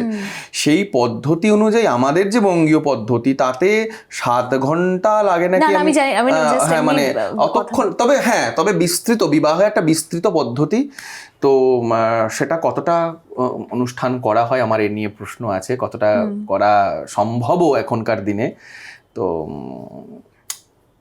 তো সেটা নিয়ে আমারও একটা প্রশ্ন আছে। আচ্ছা, এবং যারা করান তারা কতটা সম্পূর্ণরূপে জেনে বুঝে করান এই পদ্ধতিগুলো, সেটা নিয়ে আমার যথেষ্ট প্রশ্ন থাকে সবসময়। কিন্তু আবার এটাও না কি যে তখন, এখন যেরকম ফোন অনেকটা সময় কেড়ে নিয়েছে আমাদের, তখনকার দিনে তো মানুষের কাছে অনেকটা ফাঁকা সময় ছিল, হ্যাঁ, তখন এই যে পুজোর একটা, যে কোনো পুজোর নিশ্চয়ই এত রকমের নিয়ম থাকে, নিশ্চয়ই নিশ্চয়ই নিশ্চয়ই, সেটা একটা সাধারণ সংসারী মানুষের পক্ষে নিশ্চয়ই এই যুগে নিশ্চয়ই, তার জন্য তো বিবর্তন তো হয়েছে, যে কোনো ক্ষেত্রেই সেই বিবর্তনটা ঘটেছে। যেগুলো বাহুল্যযুক্ত যে আচার আচরণ, যে যজ্ঞ, যে যজ্ঞাদি ক্রিয়া ছিল, সময়ে সময়ে সেগুলো অন্যরূপ ধারণ করেছে, আমরা সেগুলো দেখতে পাচ্ছি, যে সেটা আরো সংক্ষিপ্ত হয়েছে, সংক্ষিপ্ত নিয়ম বেরোচ্ছে, শাস্ত্র অনেক সংক্ষিপ্ত নিয়ম প্রণয়ন করছেন, যে এটা না পারো তো এটা করো, এইভাবে করো, এটা না করতে পারো তো এটা করো, অনেক পথ বলে দিচ্ছেন। তো সেটা তো নিশ্চয়ই, সেটা তো আমি যে বললাম যে পুরো ব্যাপারটাই না, আমরা ধর্ম এই বিষয়টাকে একটা আলাদা করে ঠাকুর ঘরের মধ্যে বন্দি করে রাখি। তো আমাদের ধর্ম মানে ঠাকুর ঘর, যেটা আলাদা একটা বাড়ির মধ্যে একটা আলাদা ঘর, যেটাকে দরজা বন্ধ করে রাখা হয়, সকাল আর বিকালে শুধু খোলা হয়। আসলে ধর্ম তো শুধু ওইটুকুর মধ্যে নয়, ধর্ম আমাদের সম্পূর্ণ জীবনটাই আমার ধর্ম। আমি না জেনেই অনেক ধর্মের আচরণ করে ফেলি। আমি হয়তো তথাকথিতভাবে হয়তো বোঝাতে চাইছি বা বুঝছি যে আমি কোথায় আমি ধর্মাচরণ করি না, কিন্তু আমার মধ্যে, আমার শিক্ষার মধ্যে, আমার বাবা মার মধ্যে দিয়ে, আমার বাবা মাকেও তার বাবা মা শিখিয়েছেন, তার মধ্যে দিয়ে কিন্তু সেই শিক্ষা কিভাবে আমার কোষে কোষে সঞ্চালিত হয়েছে আমি নিজেও জানি না। তো এটা তো জীবনের শিক্ষা, জীবন কিভাবে আমি জীবনকে অতিবাহিত করব। তো সেক্ষেত্রে আমি না জেনেও ধর্মাচরণ করি, জেনে না জেনেও আমি ধর্মাচরণ করি। সুতরাং ধর্ম একটা ব্যাপক বস্তু, ওটা ছোট বিষয় নয়। আরেকটা কথা বলে, অনেককেই বলতে শুনেছি যে ও বয়সকালে ধর্মকর্ম করবে। ও বাবা, না ওটার যে মানে, ওই বয়সকালে ধর্মকর্ম করার মানেটা কিন্তু অন্য। বয়সকালে ধর্মকর্ম করার মানে হলো বয়সকালে আমি ঈশ্বরের আশ্রয় গ্রহণ করব। হ্যাঁ, এতদিন আমি জগতের আশ্রয় গ্রহণ করব, মানে যতদিন আমার শরীরে বল আছে, শক্তি আছে, ততদিন আমি জগতের উপাসনা করব, মানে আমার জাগতিক যে সম্পর্ক, জাগতিক যা যা যা আমার আছে সেগুলোকে ভোগ করব। যখন আমার শরীরের শক্তি কমে আসবে, আমি জগৎকে উপভোগ করতে পারছি না, ভোগ করতে পারছি না, তখন আমার তখন দামি বা কি থাকবে, তখন অনেক সময় তখন আমি ঈশ্বরের ভজনা করব, যদি সন্ধেকালে আমাকে উনি পার করিয়ে দেন আর কি। ওই ধর্ম মানে কিন্তু ওই ধর্মাচরণের বুদ্ধি থেকেও বলে না, কারণ এই ধর্ম মানে কিন্তু ঈশ্বরকে আমি ওই শেষ জীবনে আমি ভজনা করব, তার আগে আমি আমার আশপাশকে ভজনা করে নিই আর কি, পারিপার্শ্বিকতাকে বা জীবনকে আগে সম্ভোগ করে নিই, তারপরে ভগবানের কাছে যাব, এটাই আর কি তার মানে। একটা গল্পর কথা মনে পড়লো যে একজন ভদ্রলোক খই খেতে খুব ভালোবাসে, ঠিক আছে। এবার কিছু বোধহয় নিজের জন্য এনেছে, আর কিছু বোধহয় পুজোর জন্য এনেছে, বা কিছু, আমি এক্স্যাক্টলি গল্পটা মনে পড়ছে না, কিন্তু উড়ে গেছে। হ্যাঁ, একবার হাওয়া দিয়েছে, তো নিজের খাওয়ার খইটা তো উড়ে গেছে, তো বলছে উড়ো খই গোবিন্দায় নমঃ। হ্যাঁ, সে তো হাটে কলা নৈবেদ্য নমঃ, আমাদের তো আমরা জানি, আমাদের হাটে কলা মানে ঘরে কলা নেই, তো নৈবেদ্য দেওয়া হবে, কি করা হবে, হাটে কলা নৈবেদ্য নমঃ, কলা তো হাটে আছে, এখান থেকে নিবেদন করে দাও। এইসব অনেক দুষ্টামি রয়েছে।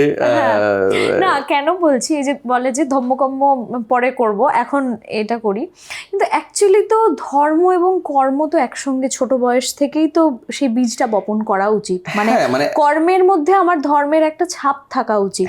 ধর্ম মানে তো আমি যা আমার প্রকৃতি, আমার যেটা সবটাই এবার আসলে শব্দগুলো না, মানে কখন কোন কনটেক্সটে ব্যবহার করছি আমরা, তখন সেই শব্দের অর্থটা না বলে দিলে শব্দটা একটা অন্যরকম একটা মানে দাঁড়ায়।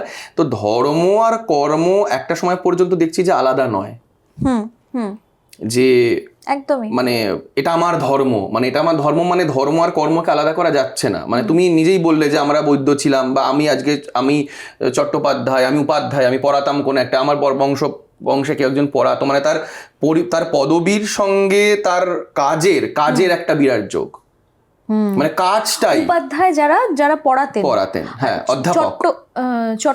এটা বলা হয় চট্ট নামক কোন এক গ্রামের উপাধ্যায় বলা হয়, সেভাবে অনেকে বলা হয়, চট্টোপাধ্যায় বলা হয়। তো উপাধ্যায় মূলত অধ্যাপকদের উপাধ্যায় বলা হয়। উপাধ্যায়, তার থেকেই এই যে মিথিলায় ঝা এসছে না, ঝা যে সারনেমটা মিথিলায় আসে, উপাধ্যায় থেকে, উপাধ্যায় থেকে ঝা, তো ওই অধ্যাপকেরা মূলত। তো আমার ধর্ম আর কর্মকে আলাদা করা যাচ্ছে না। আমাদের সনাতন যে বিষয়টি, যেখান থেকে আমরা আলোচনা শুরু করেছিলাম, ব্রাহ্মণ, ক্ষত্রিয়, বৈশ্য, শূদ্র, এই ভাগটা কিন্তু সম্পূর্ণ কর্ম, মানে কাজ, মানে সেখানে কাজের ব্যাপার রয়েছে। মানে আসল কথা হলো যে একটা মানুষের পরিচয়টা কিসে? তার কর্মেই। একটা মানুষকে যে মানুষ হিসেবে ধরা হচ্ছে, তার প্রকৃতি তার কর্মে, তাহলে কর্মের বিষয়টা খুব সহজেই, স্বাভাবিকভাবেই আসবে সেখানে, এবং কর্মটাকেই প্রাধান্য।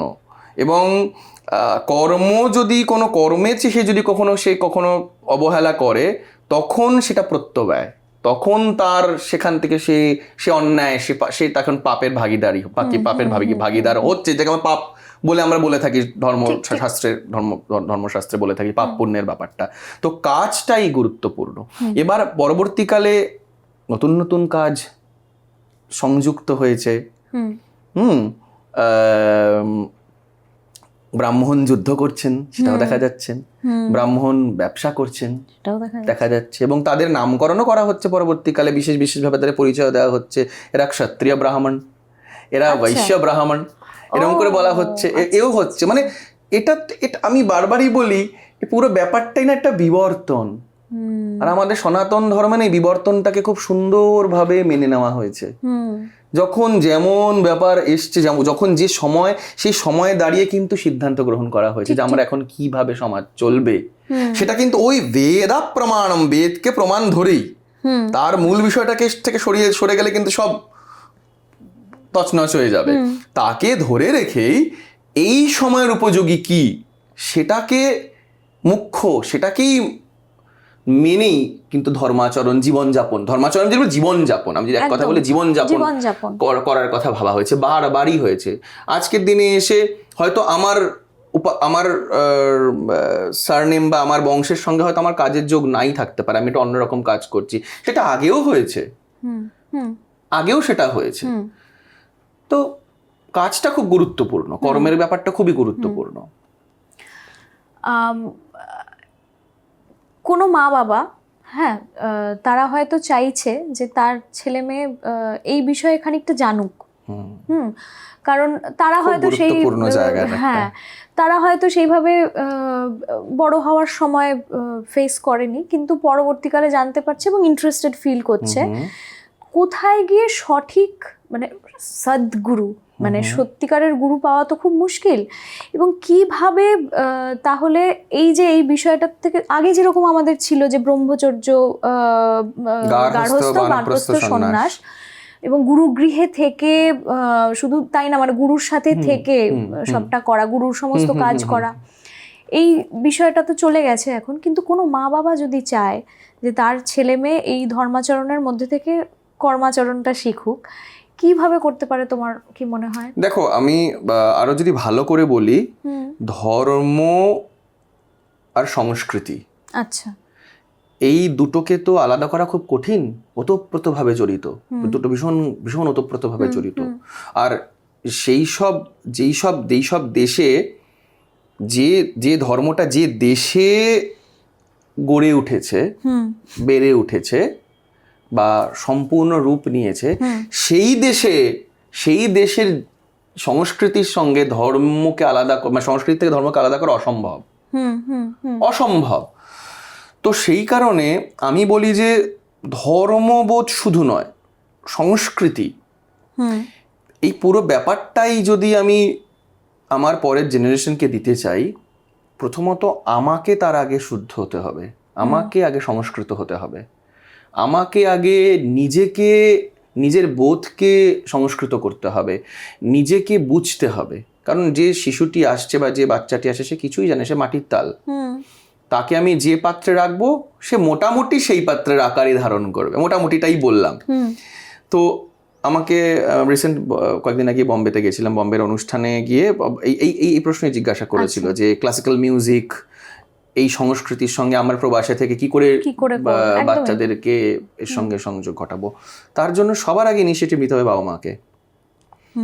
বাবা মাকে আগে বিশ্বাস করতে হবে, সবার আগে বাবা মাকে বিশ্বাস করতে হবে যে এটা আমার দেশীয় সংস্কৃতি, আমার নিজস্বতা, স্বাতন্ত্র্য সব এটার মধ্যে রয়েছে এবং এটা হেয় নয়। বারবার পাশ্চাত্যের যুদ্ধে বারবার করে পাশ্চাত্যকে আমি অধিক নম্বর দেব, বেশি মার্কস দেব, সেটাকে আগে আমার মন থেকে মুছে ফেলতে হবে। আমি নিজে পাশ্চাত্যকে বারবার করে বেশি বেশি নাম্বার দেব, বেশি বেশি আমি সেখানে ওটাকে আমি বেশি বেশি মূল্য দেব, গুরুত্ব দেব, অথচ আমি বলবো আমার ছেলে সংস্কৃতিবান হবে, আমার বাচ্চা সংস্কৃতিবান হবে, তাহলে সেটা সম্ভব নয়। আমাকে আগে বুঝতে হবে যে হ্যাঁ আমার স্বাতন্ত্র্যটা কোথায়, এবং এটাকে বোঝা, জানা এবং এটার প্রতি শ্রদ্ধাশীল হওয়া। এটা বাবা মা যদি শ্রদ্ধাশীল হতে পারেন, শিশু হতে বাধ্য, কারণ শিশু যে পরিমণ্ডলটায় বেড়ে উঠছে, সে বাবা মাকে যেমন দেখবে, তার আশপাশটাকে যেমন দেখবে, সে সেভাবেই বেড়ে উঠবে। আর এই যে বিষয়গুলো, যেগুলো আমি হয়তো স্কুল কলেজে আমি গেলেই পাবো না, আমি সেই প্রসঙ্গেই আসছি, সেটা একমাত্র জায়গা আমার বাড়ি। সেই বাড়িতে আমি তার সেই পরিমণ্ডলটা তাকে আমি দেবো। আমি একটা বাচ্চার কাছে এখন ইংরেজি শেখা, একটা হিন্দি ভাষা শেখা বা একটা কম্পিউটার শিখে নেওয়া কোনো ব্যাপার না, কারণ সেই সময় তারা জন্মাচ্ছে, তারা জানতে অজান্তেই শিখে নেবে। তাদেরকে আলাদা করে ওরে বাবা তুই কম্পিউটারটা শেখ, ওরে বাবা তুই একটু ইংরেজি ভাষা শেখ, ওরে বাবা তুই একটু হিন্দি শেখ, ও এমনি তারা শিখে ফেলছে। হ্যাঁ, ছোটবেলায় সে আমাদের কম্পিউটারের ক্লাস হতো, শেখার জন্য সে পেইন্ট করতাম। Kind of. এখন তো বাচ্চা জন্মানোর পরে অ্যান্ড্রয়েড ফোন ধরে সেখানেই তারা সব, ওখানেই টাচ স্ক্রিন বোঝা যাচ্ছে কিভাবে কি করতে হবে। তো তো তাদেরকে এগুলো বল কোনো প্রয়োজন নেই তাদেরকে শেখানোর, মানে বলার কোনো দরকারই নেই, তেমনি তারা শিখে যাবে। কিন্তু তারা শিখবে না কোনটা, যেটা তারা শিখবে না, বাইরে জগৎ যাদের যেটা শেখাবে না, সেই শেখাটা কিন্তু বাড়ি শেখাতে পারে। সেই শেখাটা কিন্তু বাড়ি শেখায়। কি করে যথার্থ মানুষ হয়ে উঠবে একটা বাচ্চা, কি করে সংস্কৃতিবান হয়ে উঠবে, কোনটা ঠিক কোনটা ভুল, সবসময় সে স্কুল কলেজ ইউনিভার্সিটি শেখায় না। হ্যাঁ, স্কুল কলেজ ইউনিভার্সিটি মানে সেই শেখানো তাদের সময়ও নেই, তাদের সিলেবাস কমপ্লিট করতে হয়। কিন্তু এই শিক্ষাটা কিন্তু বাড়ির থেকেই পাবে, বাড়িতেই কিন্তু বাবা মাকে, আমি বললাম যে বাবা মাকে আগে সচেতন হতে হবে। বাবা মা যদি সচেতন হয়, বাচ্চা সচেতন হতে বাধ্য। না, কিছুটা হয়তো রামকৃষ্ণ মিশনে যারা যে সমস্ত ছেলেমেয়েরা পড়ে পরিমণ্ডলটার জন্য বাড়িতে তারা হয়তো নেই, কিন্তু তারা আশ্রমিক পরিবেশে বড় হয়ে উঠছেন, তাদেরকে মহারাজরা তাদেরকে সেইভাবে চালিত করেছে। তো সেইটা বিরাট তার একটা জায়গা। কিন্তু অনেক বাচ্চা তো হয়তো পেলো না রামকৃষ্ণ মিশনে, সেইভাবে হয়তো অ্যাডমিশন পেলো না, সেক্ষেত্রে ওই তো বলছি, বাড়িটাকে সুন্দর করতে হবে। বাড়িতে যদি না পাওয়া যায় এমন কোনো, যদি সেরকম কোনো ক্লাস হয় এমন কোনো জায়গায় যেখানে এরকম কোনো, যেরকম ছোটবেলায় সবাইকে আঁকার ক্লাসে নিয়ে যাওয়া হয়, গানের ক্লাসে নিয়ে যাওয়া হয়, যদি তাদেরকে কোনো এমন কারোর কাছে নিয়ে যাওয়া যায় যেখানে তারা সংস্কৃত চান শিখবে, নিজের দেশের ইতিহাস সম্পর্কে জানতে পারবে, সেরকম কিছু জায়গা, নিজের সংস্কৃতিকে জানা। এটা আমাদের মধ্যে, বাঙালিদের মধ্যে তো প্রচন্ড অনীহা, কারণ বাঙালিরা নিজেদেরকে নিয়ে খুশিই নয়। অথচ বাঙালি, আমি মানে গান বাজনার ক্ষেত্রেই বলছি, গান বাজনার জায়গাতেই বলছি, আজকে বাঙালি গান বাজনা বা সংস্কৃতির দিক ভাবলে, গান বাজনার কথা ভাবলে খুব পুরানোর দিকে গেলে রবীন্দ্রনাথে গিয়ে আটকে যাচ্ছে। মানে আমি যদি এখনকার আধুনিক গান থেকে যাত্রা শুরু করি, পুরানো গান রবীন্দ্রনাথের গান, তো তার আগে কি ছিল বা তার আগের যে গান বাজনা, তার আগের সংস্কৃতি চর্চা কিভাবে হতো, সেই নিয়ে বাঙালি উদাসীন। সেগুলো নিয়ে বাঙালি ভাবেই না। বাঙালি মহাপ্রভুকে ভুলে গেছে। মানে যে মানুষটার জন্য বাঙালির নবজাগরণ ঘটেছিল, যা বাঙালি নবজাগরণ সব দিক থেকে, বাঙালির সাহিত্যে, সংস্কৃতিতে যে নতুন ধারার, নতুন সমৃদ্ধির প্লাবন এসেছিল, সেটা যে মানুষটার জন্য, সেই মানুষটাকে বাঙালি ভুলে গেল। সে মানুষটাকে নিয়ে বাঙালি চিন্তিতই নয়। সে মানুষটার স্থান শুধু কতগুলো হরিসভার মধ্যে অষ্টপ্রহর নাম সংকীর্তন হলো, সেখানেই সেই মানুষটা সেখানেই সীমাবদ্ধ হয়ে রইল। সেই মানুষটাকে ভালো করে বাঙালি ছিল না। বাঙালির মধ্যে খুব অনীহা থাকে, আমি সবসময় বুঝেছি এটা। আমি যখন দেশের বাইরেও গিয়ে বাঙালি কমিউনিটির সঙ্গে যখন কাজকর্ম করেছি, দেখেছি নিজেদের সম্পর্কে ওই একটু সময়, ওই অতটুকু সময়ের মধ্যেই তারা খুব খুশি। ওই রবীন্দ্রনাথ, ঘুরে ফিরে রবীন্দ্রনাথ আমাদের, নো ডাউট, হ্যাঁ, ওটা নিয়ে কিছু বলার নেই। রবীন্দ্রনাথ, বাঙালিদের কাছে রবীন্দ্রনাথের কি জায়গা, সেটা নিয়ে আমি কোনো কথাই বলতে চাই না। মানে আমি রবীন্দ্রনাথকে নিয়ে বলার মতো কেউ নই। কিন্তু রবীন্দ্রনাথ যে ধারাগুলোর থেকে পুষ্ট হয়েছেন, তার সৃষ্টির মধ্যে যে ধারাগুলো পুষ্টি লাভ করেছে, সেইগুলো নিয়ে আমরা ভাবি না, সেইগুলো নিয়ে আমরা চিন্তা করি না। আজকে পদাবলী কীর্তন, বাংলার নিজস্ব যদি শাস্ত্রীয় সঙ্গীত থেকে থাকে, সেটাকে পদাবলী কীর্তনই বলতে হবে। সেই শাস্ত্রীয় সঙ্গীত কই সেভাবে চর্চা হয়? নিশ্চয়ই বেশ কিছু মানুষ চর্চা করছেন, কিন্তু সেই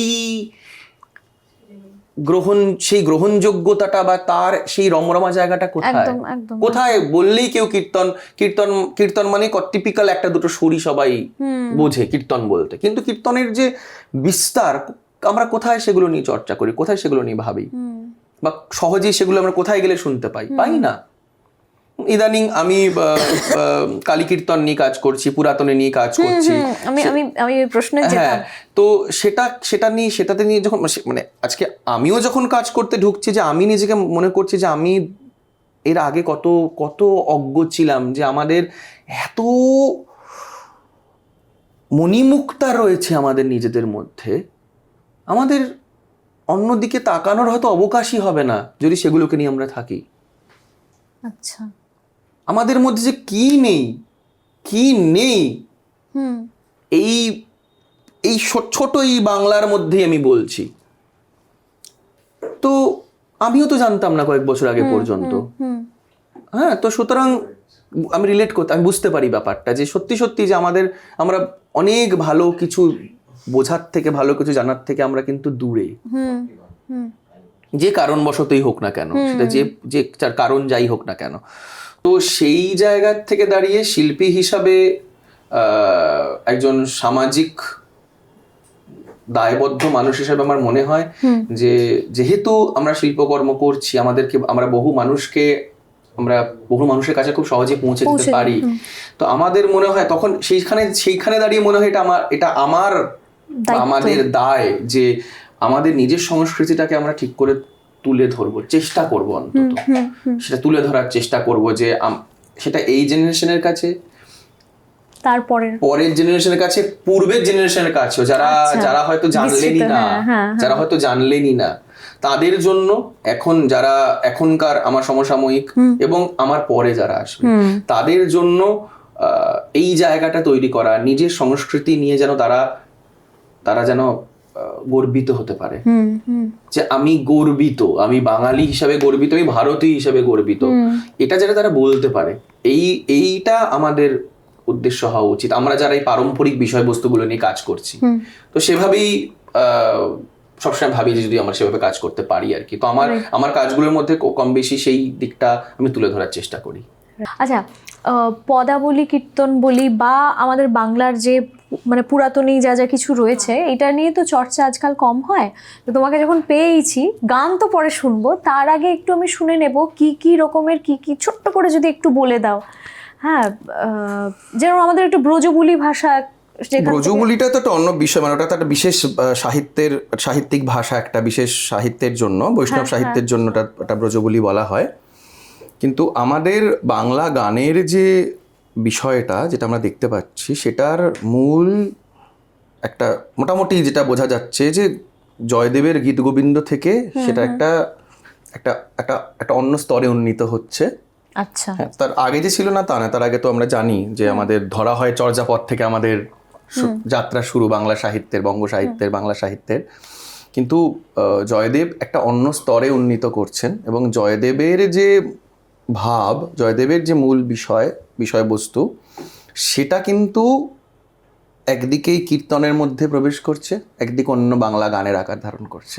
আচ্ছা, যেহেতু তোমাকে আজকে পেয়েছি, সেই কারণে এই যে তুমি যেটা বললে যে বাংলার পুরাতনী গান, হ্যাঁ, বা আরও যা যা কিছু আমাদের মণিমাণিক্য রয়েছে, সেটা একদম যে কিছু জানে না, হ্যাঁ, বা আমার কথাই বলতে পারি, যারা হয়তো সেই সময় যখন পড়াশুনো করেছি একটু কম অ্যাটেনশন দিয়ে পড়েছি, একটু যদি ভালো করে বলে দাও যে কিভাবে অ্যাব্রিভিয়েশনগুলো হয়েছে বা কিভাবে পুরাতনী গানগুলোর সৃষ্টি হয়েছে।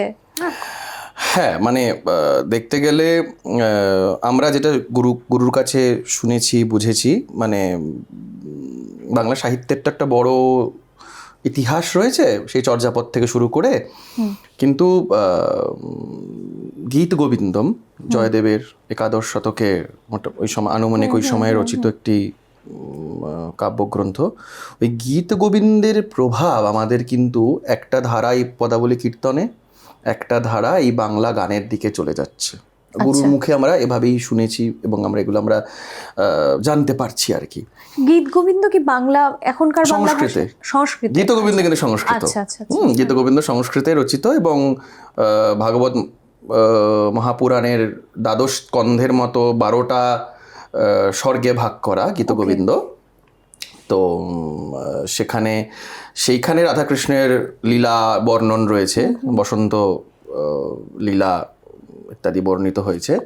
সেখান থেকেই একটা ধারা পদাবলী কীর্তনের দিকে চলে যাচ্ছে, আর একটা ধারা আসছে বাংলা গানের দিকে। এবং গানও বিনা গীত নাই, এটা তো জানোই বোধহয়। যে কোনো গানই আমাদের গান, যাই গান হোক সেখানে কৃষ্ণ। আমাকে একটা চ্যানেলে আমার গান ছিল, চ্যানেল গান হওয়ার পর আরেকজন শিল্পী, তা আমার পরে তার পালা ছিল আর কি, তো আমাকে জিজ্ঞাসা করছেন যে, আমাকে বলছেন আর কি যে আপনি না খুব ডিভোশনালটা খুব ভালো গান।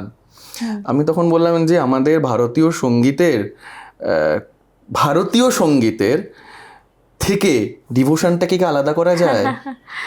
মানে একটা নরনারীর প্রেমের গানের মধ্যেও যে ডিভোশন রয়েছে ভারতীয় সঙ্গীতে, কারণ আমাদের কাছে প্রেমের একটা, আমাদের সংস্কৃতিতে প্রেমের একটা অন্য মানে, সেক্ষেত্রে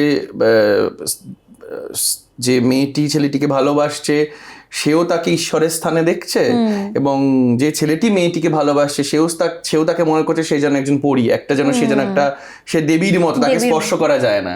তো আমাদের প্রেমটা তো এরকম, এই স্তরের আমাদের প্রেম। তো সেখানেও তো ভক্তি আসছে।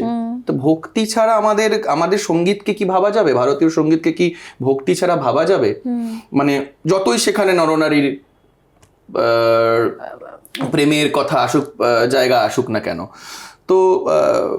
তো সেই কারণে রাধা কৃষ্ণ এবং শৃঙ্গার এবং তার সঙ্গে প্রেম ভক্তি, এই সব মিলিয়ে একাকার এই বৈষ্ণবীয় যে ধারা, তার মধ্যে সেখান থেকে একটা তো পদাবলী কীর্তনের মধ্যে চলেই গেল, যেখানে প্রেম ভক্তিটাই মুখ্য, এবং প্রেম ভক্তিটা ঈশ্বরের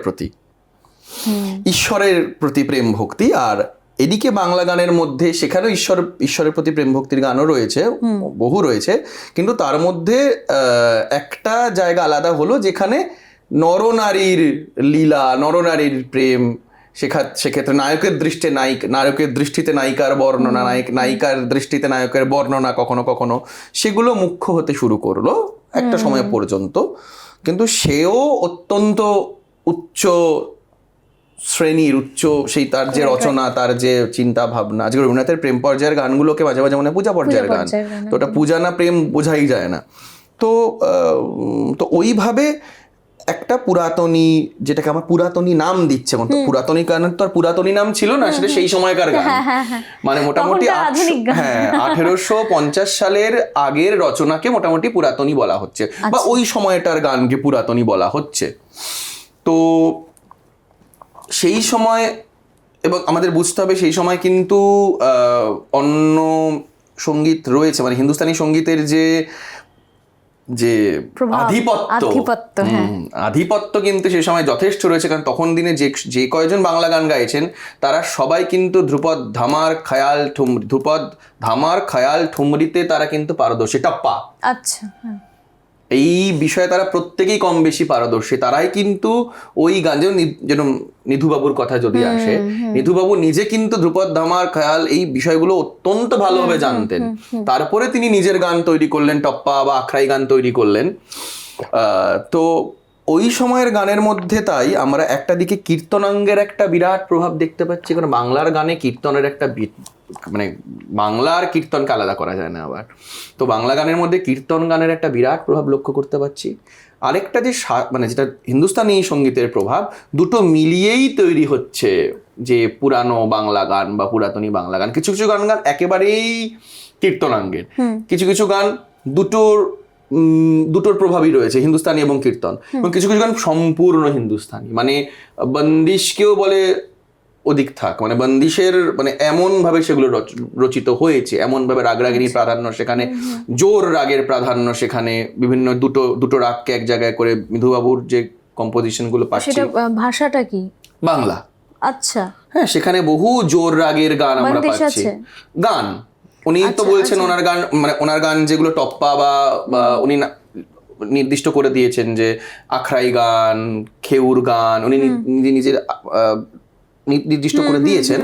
তো সেগুলোর মধ্যে বিভিন্ন রাগের প্রভাব আমরা দেখতে পাচ্ছি। তো সেই যে আমরা নর্মালি মানে হিন্দুস্তানি যে বন্দিশগুলো দেখি সেগুলো তো বেশি শব্দের হয় না। এখানেও কি তাই? না, এক্ষেত্রে দুরকমই আছে। ছোট গান আমরা পাচ্ছি, ছোট যেরকম বন্দিশে স্থায়ী অন্তরা দুটো লাইনই শেষ হয়ে গেল, সেরকম গানও আমরা পাচ্ছি। কারণ বাংলাতে টপ্পা বলতে যেটা বোঝানো হচ্ছে তার মানে কিন্তু হচ্ছে সংক্ষিপ্ত গান।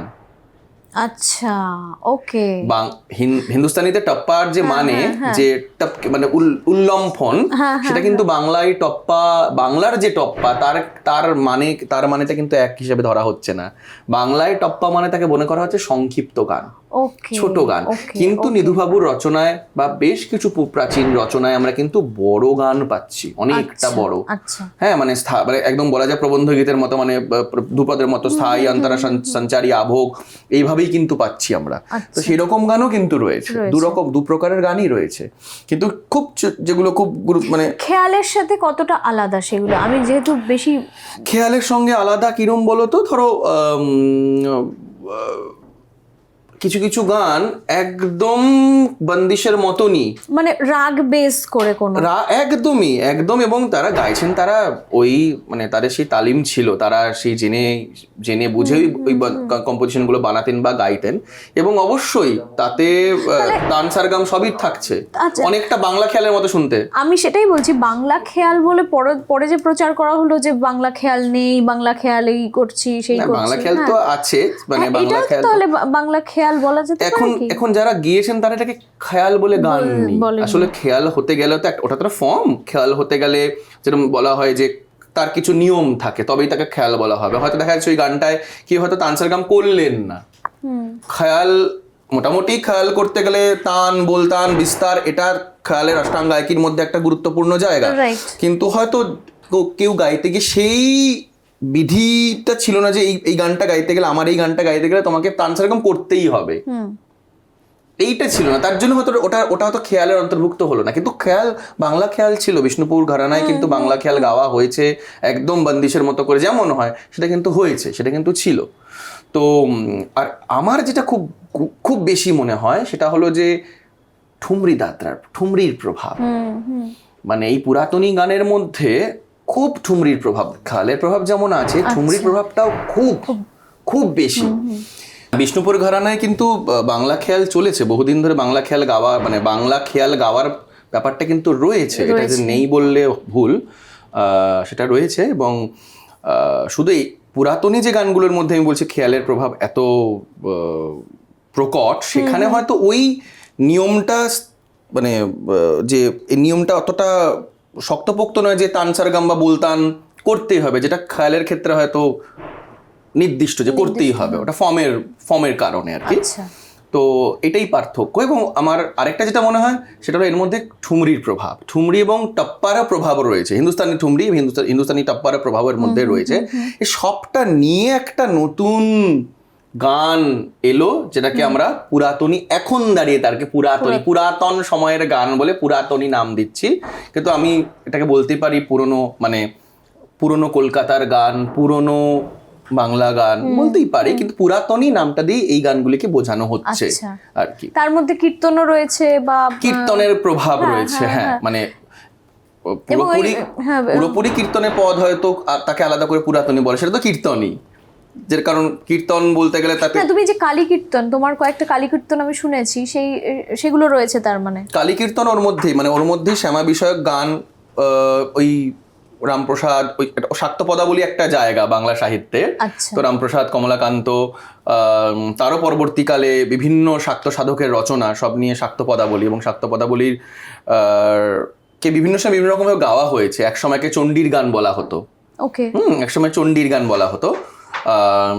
শ্যামা সঙ্গীত কথাটি অত্যন্ত অর্বাচীন, অনেক পরে শ্যামা বিষয়ক গান থেকে শ্যামা সঙ্গীত এসছে, কিন্তু তার আগে ভবানী বিষয়ক গান এরকম ভাবে বলা হচ্ছে, ভবানী বিষয়ক গান এবং চণ্ডীর গান। এখন যেগুলো শ্যামা কালীকে নিয়ে যে গানগুলো হয় আর কি, এখন আমরা সব গানকে শ্যামা সঙ্গীতই বলি, কালী সম্পর্কিত যে কোনো গানই শ্যামা সঙ্গীত বলে দিই, কিন্তু শ্যামা সঙ্গীত এগুলো তো নাম ধরে একটা ডাকা, কারণ আলাদা করা, অন্য বিষয়ের থেকে আলাদা করার জন্যই আমরা নাম দিই। তো এখানে আগে পাচ্ছি চণ্ডীর গান, হ্যাঁ, চণ্ডীর গান, তো সেখান থেকে তার রূপ নিচ্ছে। তারপরে শ্রীরামপ্রসাদ উনি একটি বই রচনা করলেন, নাম দিলেন কালী কীর্তন। তো ওনার থেকে প্রথম কালী কীর্তন শব্দটা আসছে, শ্রী শ্রী কালী কীর্তনম, আমি যদি খুব ভুল না করি। তো এই কালী কীর্তন শব্দটা প্রবেশ করলো এই ধারার মধ্যে। পরবর্তীকালে দেখতে পাচ্ছি যে আন্দুল কালী কীর্তন সমিতি, প্রেমিক মহারাজ শ্রী মহেন্দ্রনাথ ভট্টাচার্য, তিনি শ্যামা বিষয়ে গান লিখছেন এবং আন্দুল কালী কীর্তন সমিতি বলে উনি ওনার একটা গানের দল তৈরি করলেন। আচ্ছা। তো সেই গান তারা এখনো রয়েছে এবং এবং সেই ধারাটা রামকৃষ্ণ মঠের সঙ্গে যুক্ত হলো। রামকৃষ্ণ মঠের মধ্যেও ওই কালী কীর্তন গাওয়ার একটা ব্যাপার তৈরি হলো। আচ্ছা। তো এবং একটা সময় আমি শুনেছি কালী কীর্তনের দল হতো, কালী কীর্তনের দল, তারা বিভিন্ন জায়গায় গিয়ে কালী কীর্তন করতো, কিন্তু ব্যাপারটা একদমই এখন নেই বললেই চলে। একমাত্র আন্দুল কালী কীর্তন সমিতি এবং রামকৃষ্ণ মঠ ওনারাই মূলত ধরে রেখেছেন। তোমার যে অনুষ্ঠানটা দেখেছি কালী কীর্তনের, সেটাও কি ওরকম রামকৃষ্ণ মিশন বা কোথাও? হ্যাঁ, ওটা আমি জানি তুমি কোন ভিডিওটা দেখেছো, হতে পারে হয়তো মিশনে কখন মঠে যখন গিয়েছি তার হয়তো ভিডিও তুমি দেখতে পারো। কিন্তু ব্যাপারটা হচ্ছে যে আমার কালী কীর্তনের ধারার ব্যাপারটায় আসাটাই কিন্তু এই আমার বাড়ির সঙ্গে যে রামকৃষ্ণ মিশনের একটা যোগ, সেখান থেকে অনেক ছোটবেলার থেকে ওই গানগুলো শুনে শুনে শুনে বড় হওয়া। তারপরে সেগুলোকে নিয়ে সিরিয়াসলি ভেবেছি যে এইভাবে এগুলোকে নিয়ে আমি গাইতে পারি আমার নিজের মতো করে, এবং আমার মনে হচ্ছে এই গানগুলো অনেক বেশি লোকের শোনা উচিত। মানে আমি আমার মতো করে চেষ্টা করেছি আর কি। তো সেইখান থেকে আমার কালী কীর্তন নিয়ে কাজ করা শুরু আর কি বলতে পারো। যে মানে যেহেতু আমার এই পুরো ব্যাপারটার মধ্যে আমার একটা রুচি রয়েছে, তো সময় সময় এক একটা ধারাকে আমি সেটাকে একটু সেগুলোকে নিয়ে কাজ করতে পছন্দ করি, সেগুলোকে খোঁজ করতে পছন্দ করি, ভাবনা চিন্তা করতে পছন্দ করি। তো কালী কীর্তনের জায়গাটা ওইখান থেকেই আসছে। এবং কালী কীর্তনের মধ্যে গুরুত্বপূর্ণ একটা খুব মজার বিষয় যে তার মধ্যেও কিন্তু ধ্রুপদাঙ্গ, খায়ালাঙ্গ, তার মধ্যেও কীর্তনাঙ্গ, এই সবকটা অঙ্গ কিন্তু ওর মধ্যে রয়েছে। বিভিন্ন গানগুলো যখন আমরা মানে আমরা যে সুরগুলো পাচ্ছি এখন, যে সুরগুলো বা যেভাবে সেগুলো গাওয়া হয়েছে, তার মধ্যে এই প্রভাবগুলো কিন্তু রয়েছে। কারণ এটা হবেই, হিন্দুস্তানি সঙ্গীতের প্রাধান্য মুক্ত হওয়া তো সহজ নয়। যে কোনো মানে একটা মানে উত্তর ভারতের সঙ্গীতের যে শক্তি, সেটা তার যে ভৌগোলিক পরিমণ্ডল, যে সে যত অব্দি গেছে সে তত অব্দি সে সব জায়গার সঙ্গীতকে কিন্তু সে প্রভাবিত করেছে, এবং এটা খুব স্বাভাবিক। তো বাংলার নিজস্ব গান বলতে তো অ্যাকচুয়ালি লোকসঙ্গীত বা বাউল গীতি, সেটা নিজস্ব না? মানে এই যেখানে একদম নিজস্ব বলতে তুমি কোনখান থেকে গণনা শুরু করবে তার উপর।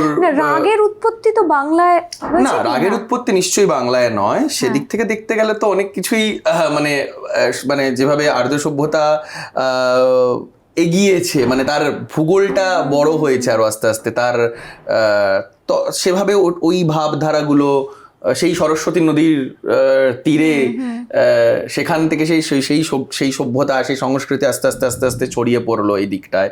সেটা একদম সেই চলে যাচ্ছে দক্ষিণ ভারত পর্যন্ত। এই সবটাই তো একটা প্রবাহ।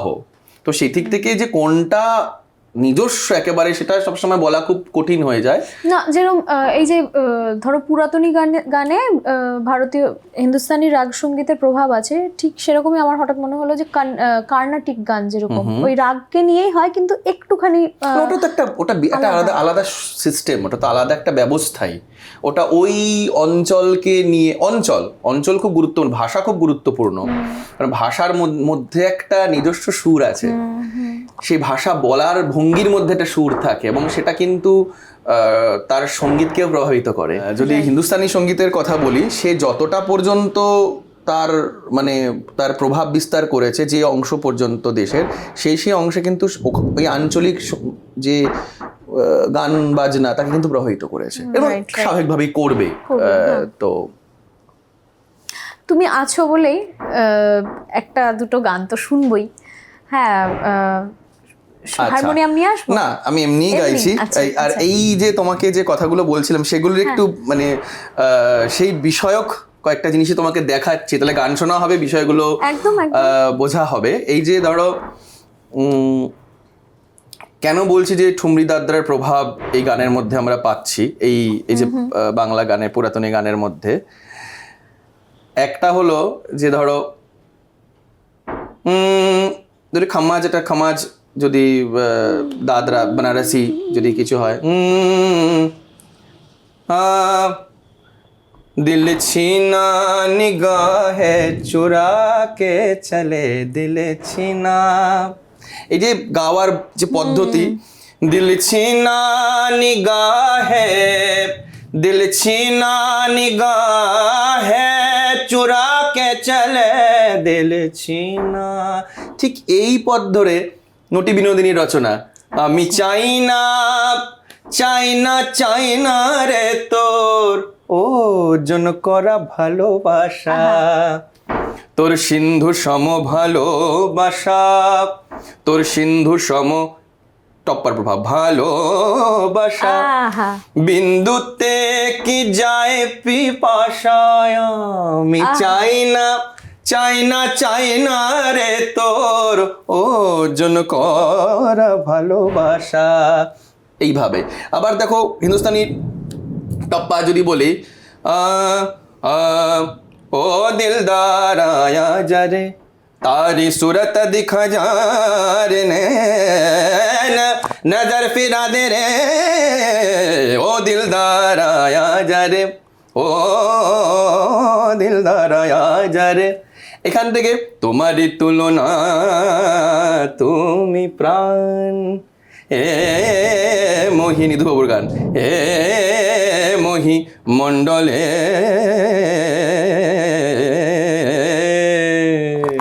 তোমারি তোমারে তোমারে তোমারি তুলনা তুমি প্রাণ, এই যে প্রভাবগুলো, তাই জন্য তোমাকে এইভাবে শোনালাম আর কি। তারপরে ধরো যে রামপ্রসাদী, এখন তো খুব খুব সিম্পল ভাবে গাওয়া হয়, মন রে কৃষিকাজ জানো না, যদি তুমি পুরনো রেকর্ড শোনো, যদি কমলা ঝরিয়ারা গাওয়া শোনো, সেখানে যে তান মানে সে গানটি যেভাবে গাওয়া, মা হওয়া কি মুখের কথা, মা হওয়া কি মুখের কথা, মা হওয়া কি মুখের কথা, পুরো এইভাবেই গাওয়া হচ্ছে। কিন্তু এই যে মনরে কৃষি কাজ জানো না বা এই যে মা হওয়া কি মুখের কথা, এটা তো একটা কি বলবো, একটা খুব একটা ভাবনার গান, সেখানে যদি প্রচুর কাজ এসে যায়, সেটা আসলে তারা সেই শিল্পী ওটাকে জাস্টিফাই করছে, ওই ভাবটাকে, তার গায়ন শৈলী, তার আসলে তার এই যে গানটা যেভাবে গাওয়া হচ্ছে সেটা তার এতটাই তার মজ্জাগত, তাই সে এতটাই সহজে সেটা প্রকাশ করতে পেরেছে, তার প্রকাশের মধ্যে দিয়ে ওটাই মনে হচ্ছে যে হ্যাঁ এভাবেই বোধহয় গানটা গাওয়া যেতে পারে, মানে এটাই তো শিল্পীর সার্থকতা। একই গান 10 জন শিল্পী গাইছে, এক একজন এমন করে গাইছে, এবং সবটাই সত্যি, কিন্তু 10 জনের গানটাই 10 রকম ভাবে সত্যি, কিন্তু এটাই অবাক করে যে এইভাবে যখন গানটা গাইছেন, হ্যাঁ মানে তখন মনে হচ্ছে এইভাবে কেন গানটা আমি কেন গাইবো, বা আমি এইভাবে গাওয়ার কেন চেষ্টা করবো না আর কি। তো এটাই বলছি যে তো ওই সময় এইভাবে গানগুলো গাওয়া হতো, তার মধ্যে প্রচন্ড ভাবে হিন্দুস্তানির প্রভাবটা খুব থাকতো ছিল, এবং কীর্তনাঙ্গগুলো অনেক সময় দেখা যাচ্ছে এরকম এইভাবে কালোয়াতি করে গাওয়া হচ্ছে আর কি। রাইট, মানে একটুখানি শুনে মন তো ভরলো না, আর একটু যদি একটু গান শোনাতে। আচ্ছা,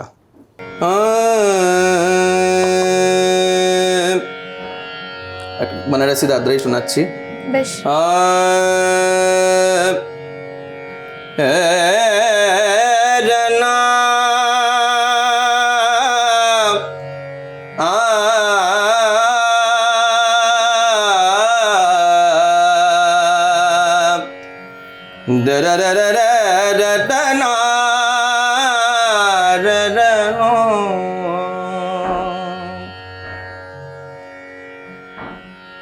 निगाहों ने मारा रे, अदाओं ने मारा मारा मारा मारा रे,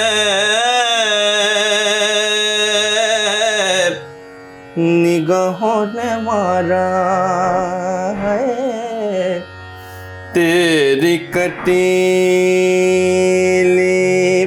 निगाहों ने मारा, तेरे कटेले निगाहों ने मारा, निगाहों ने मारा निगाहों ने मारा रे अदाओं ने मारा अदाओं ने मारा तेरी कटीली निगाहों ने मारा रे निगाहों ने मारा अदाबों ने मरा मरा मरा रे तेरे कटीले भावे कमान नैना रसीले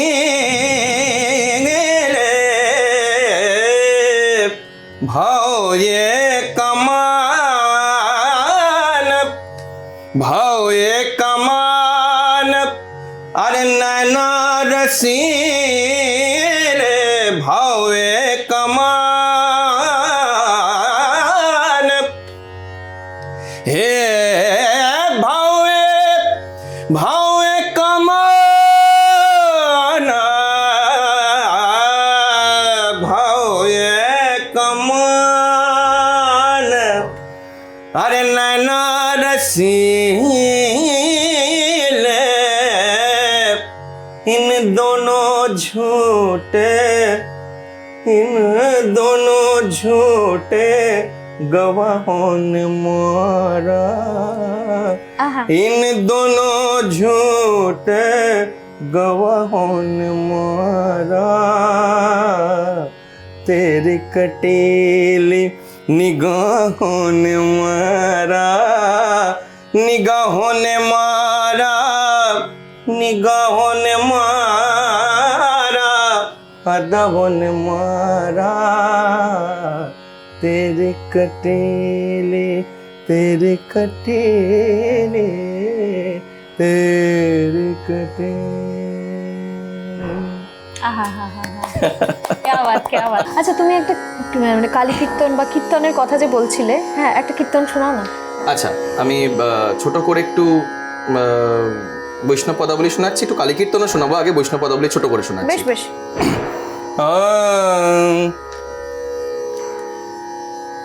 গোরা গুনে প্রাণ কান্দে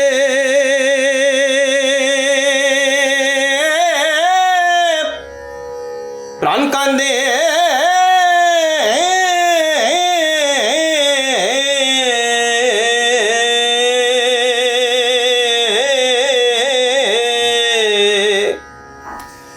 গোরা গুনে প্রাণ কান্দে কি বুদ্ধি করে বলো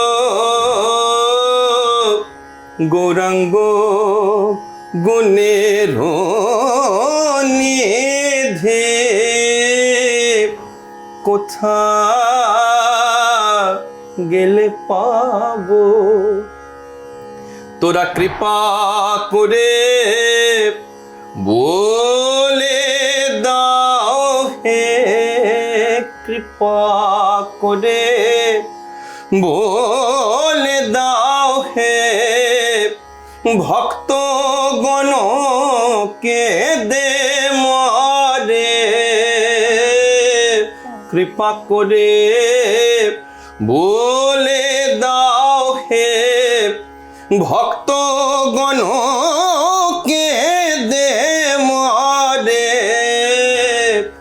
কোথায় গেলে গোবর পাবো হিয়ায় ধরে প্রাণ জোড়াবো কৃপা করে বলে দাও হে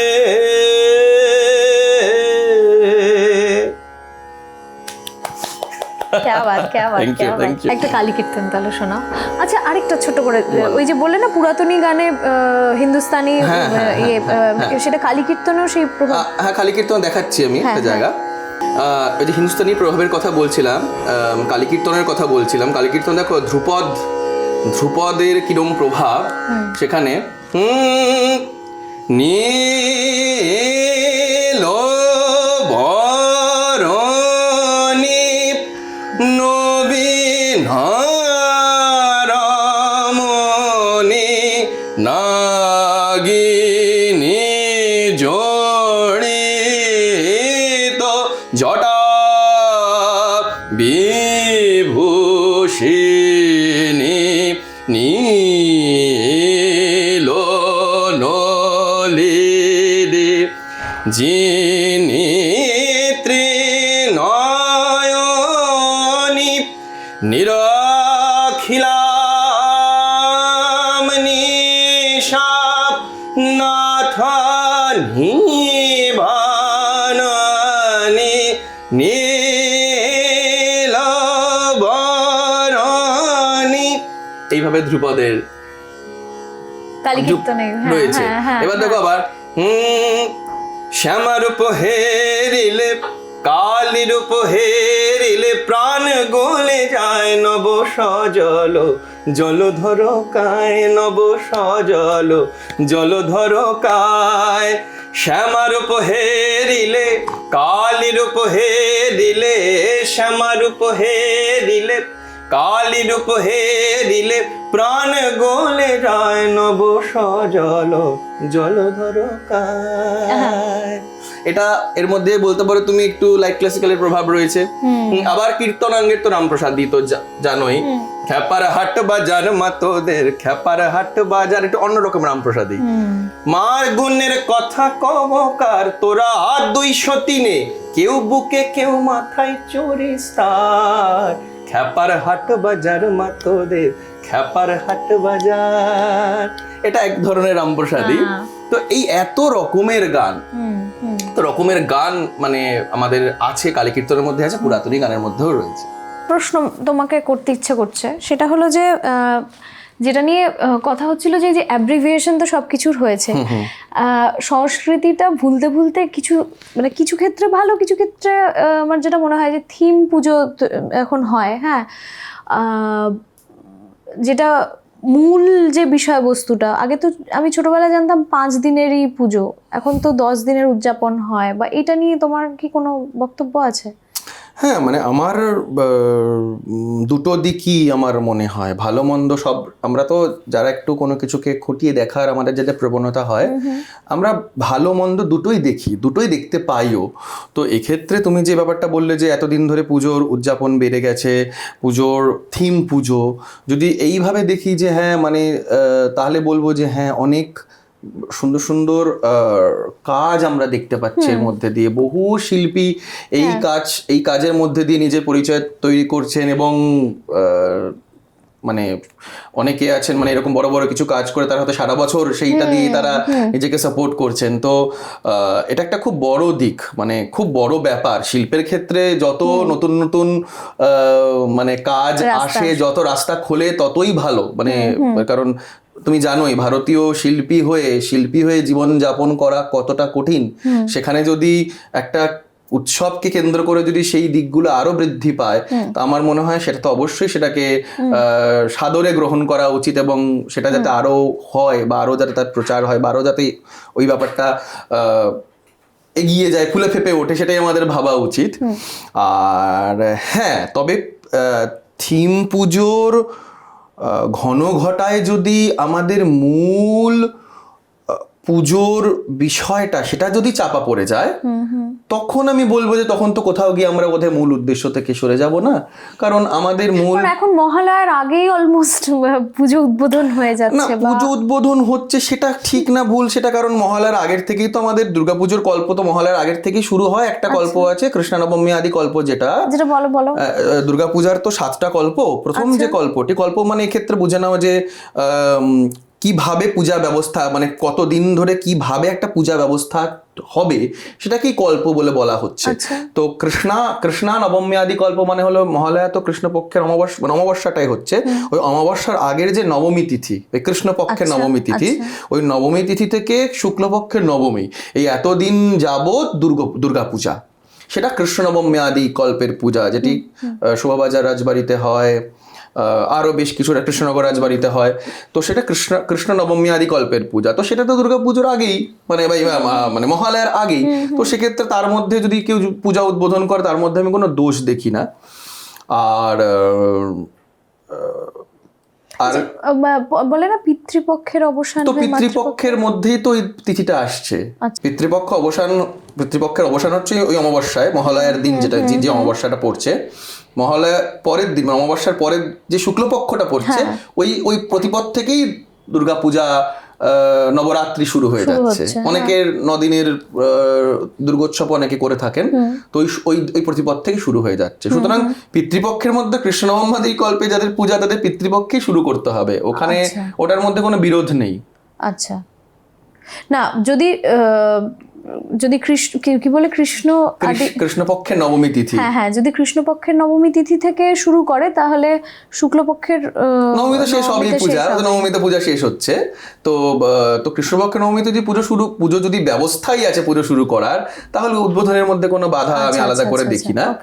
তো এটাই ব্যাপার আছে, থিম পুজো থাক, এই যে পুজোর সময় এরকম একটা কলকাতা শহরের মধ্যে, বা আমি যদি কলকাতা শহরকে যদি ধরি, আমি যদি যে এরকম একটা যে পাগলামি চলে, যে ব্যাপারটা, যা মানে সেটা শিল্পের একটা শিল্প নিয়ে, সেক্ষেত্রে আমাদের অনুষ্ঠান হয়, গান বাজনার মানুষদের অনুষ্ঠান হচ্ছে, যারা শিল্পী তাদের কাজ করার জায়গা তৈরি হচ্ছে সব দিক থেকে।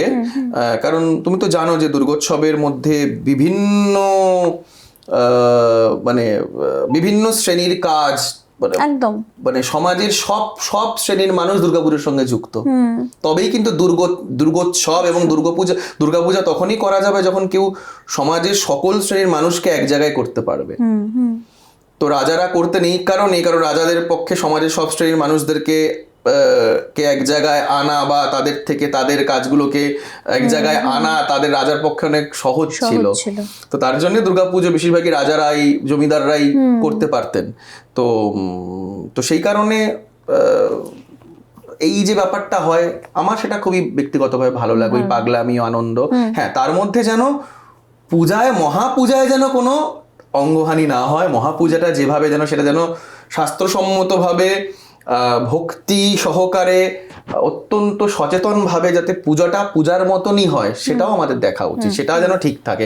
তারপরে তার অতিরিক্ত আলোর রোশনাই হোক, অতিরিক্ত প্যান্ডেলটা অনেক বড় হোক, প্রতিমা অনেক বড় হোক, সেটা হোক না, তার মতো করে হোক না, তাতে কোনো অসুবিধা নেই।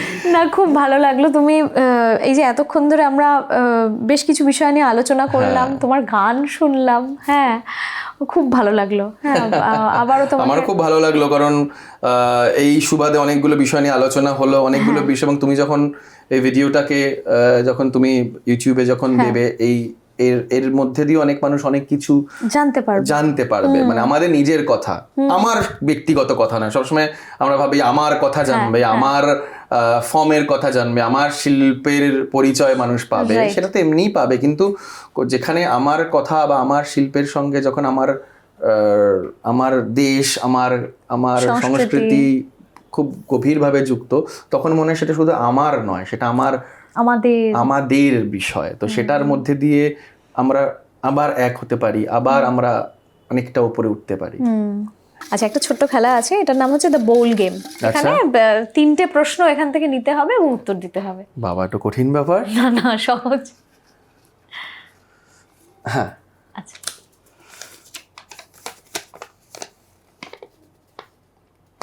ভূতের রাজা 3টে বর দিলে কি কি চাইবে? হ্যাঁ, এটা আমার খুব পছন্দের প্রশ্ন। এই রে, কি চাইবো ভাবিনি কখনো। প্রত্যেকের জীবনে তো একটা চাহিদা থাকে। সবার আগে চাইবো কখনো যাতে আমার সুরচ্যুতি আর তালোচ্যুতি না ঘটে কোনো দিনও, যাতে আমি এক চুলো সুর যাতে আমার কখনো আমার ভুল না হয়, সেটা সবার আগে আমি চাইবো। দ্বিতীয়ত চাইবো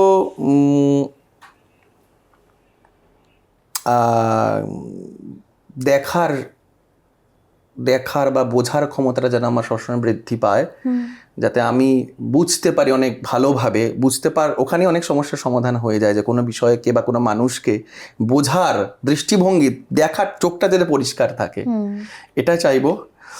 আর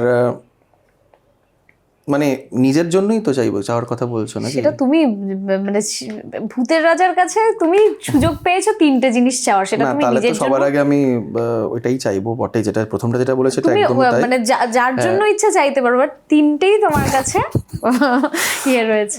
হ্যাঁ, তাহলে বলবো যে যাতে ভালো করে ওই সুরচ্যুতি যাতে না হয়, ওটা তো বটেই, কখনো যাতে সুর থেকে না সরে যাই।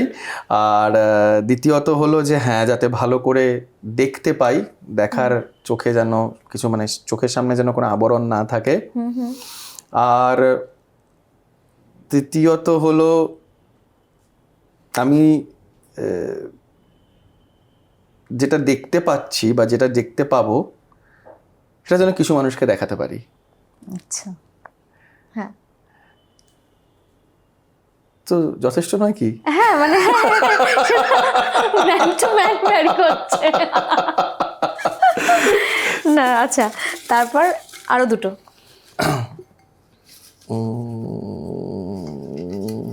আচ্ছা, একটা দেখি।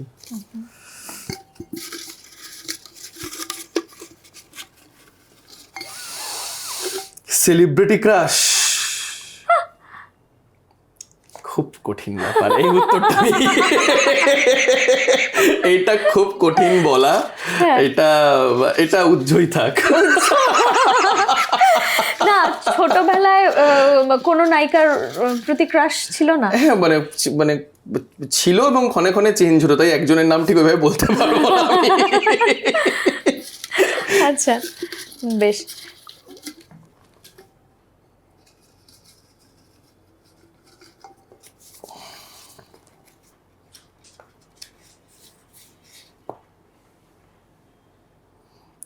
গ্রেটেস্ট ফিয়ার, এটা ভালো প্রশ্ন। Greatest fear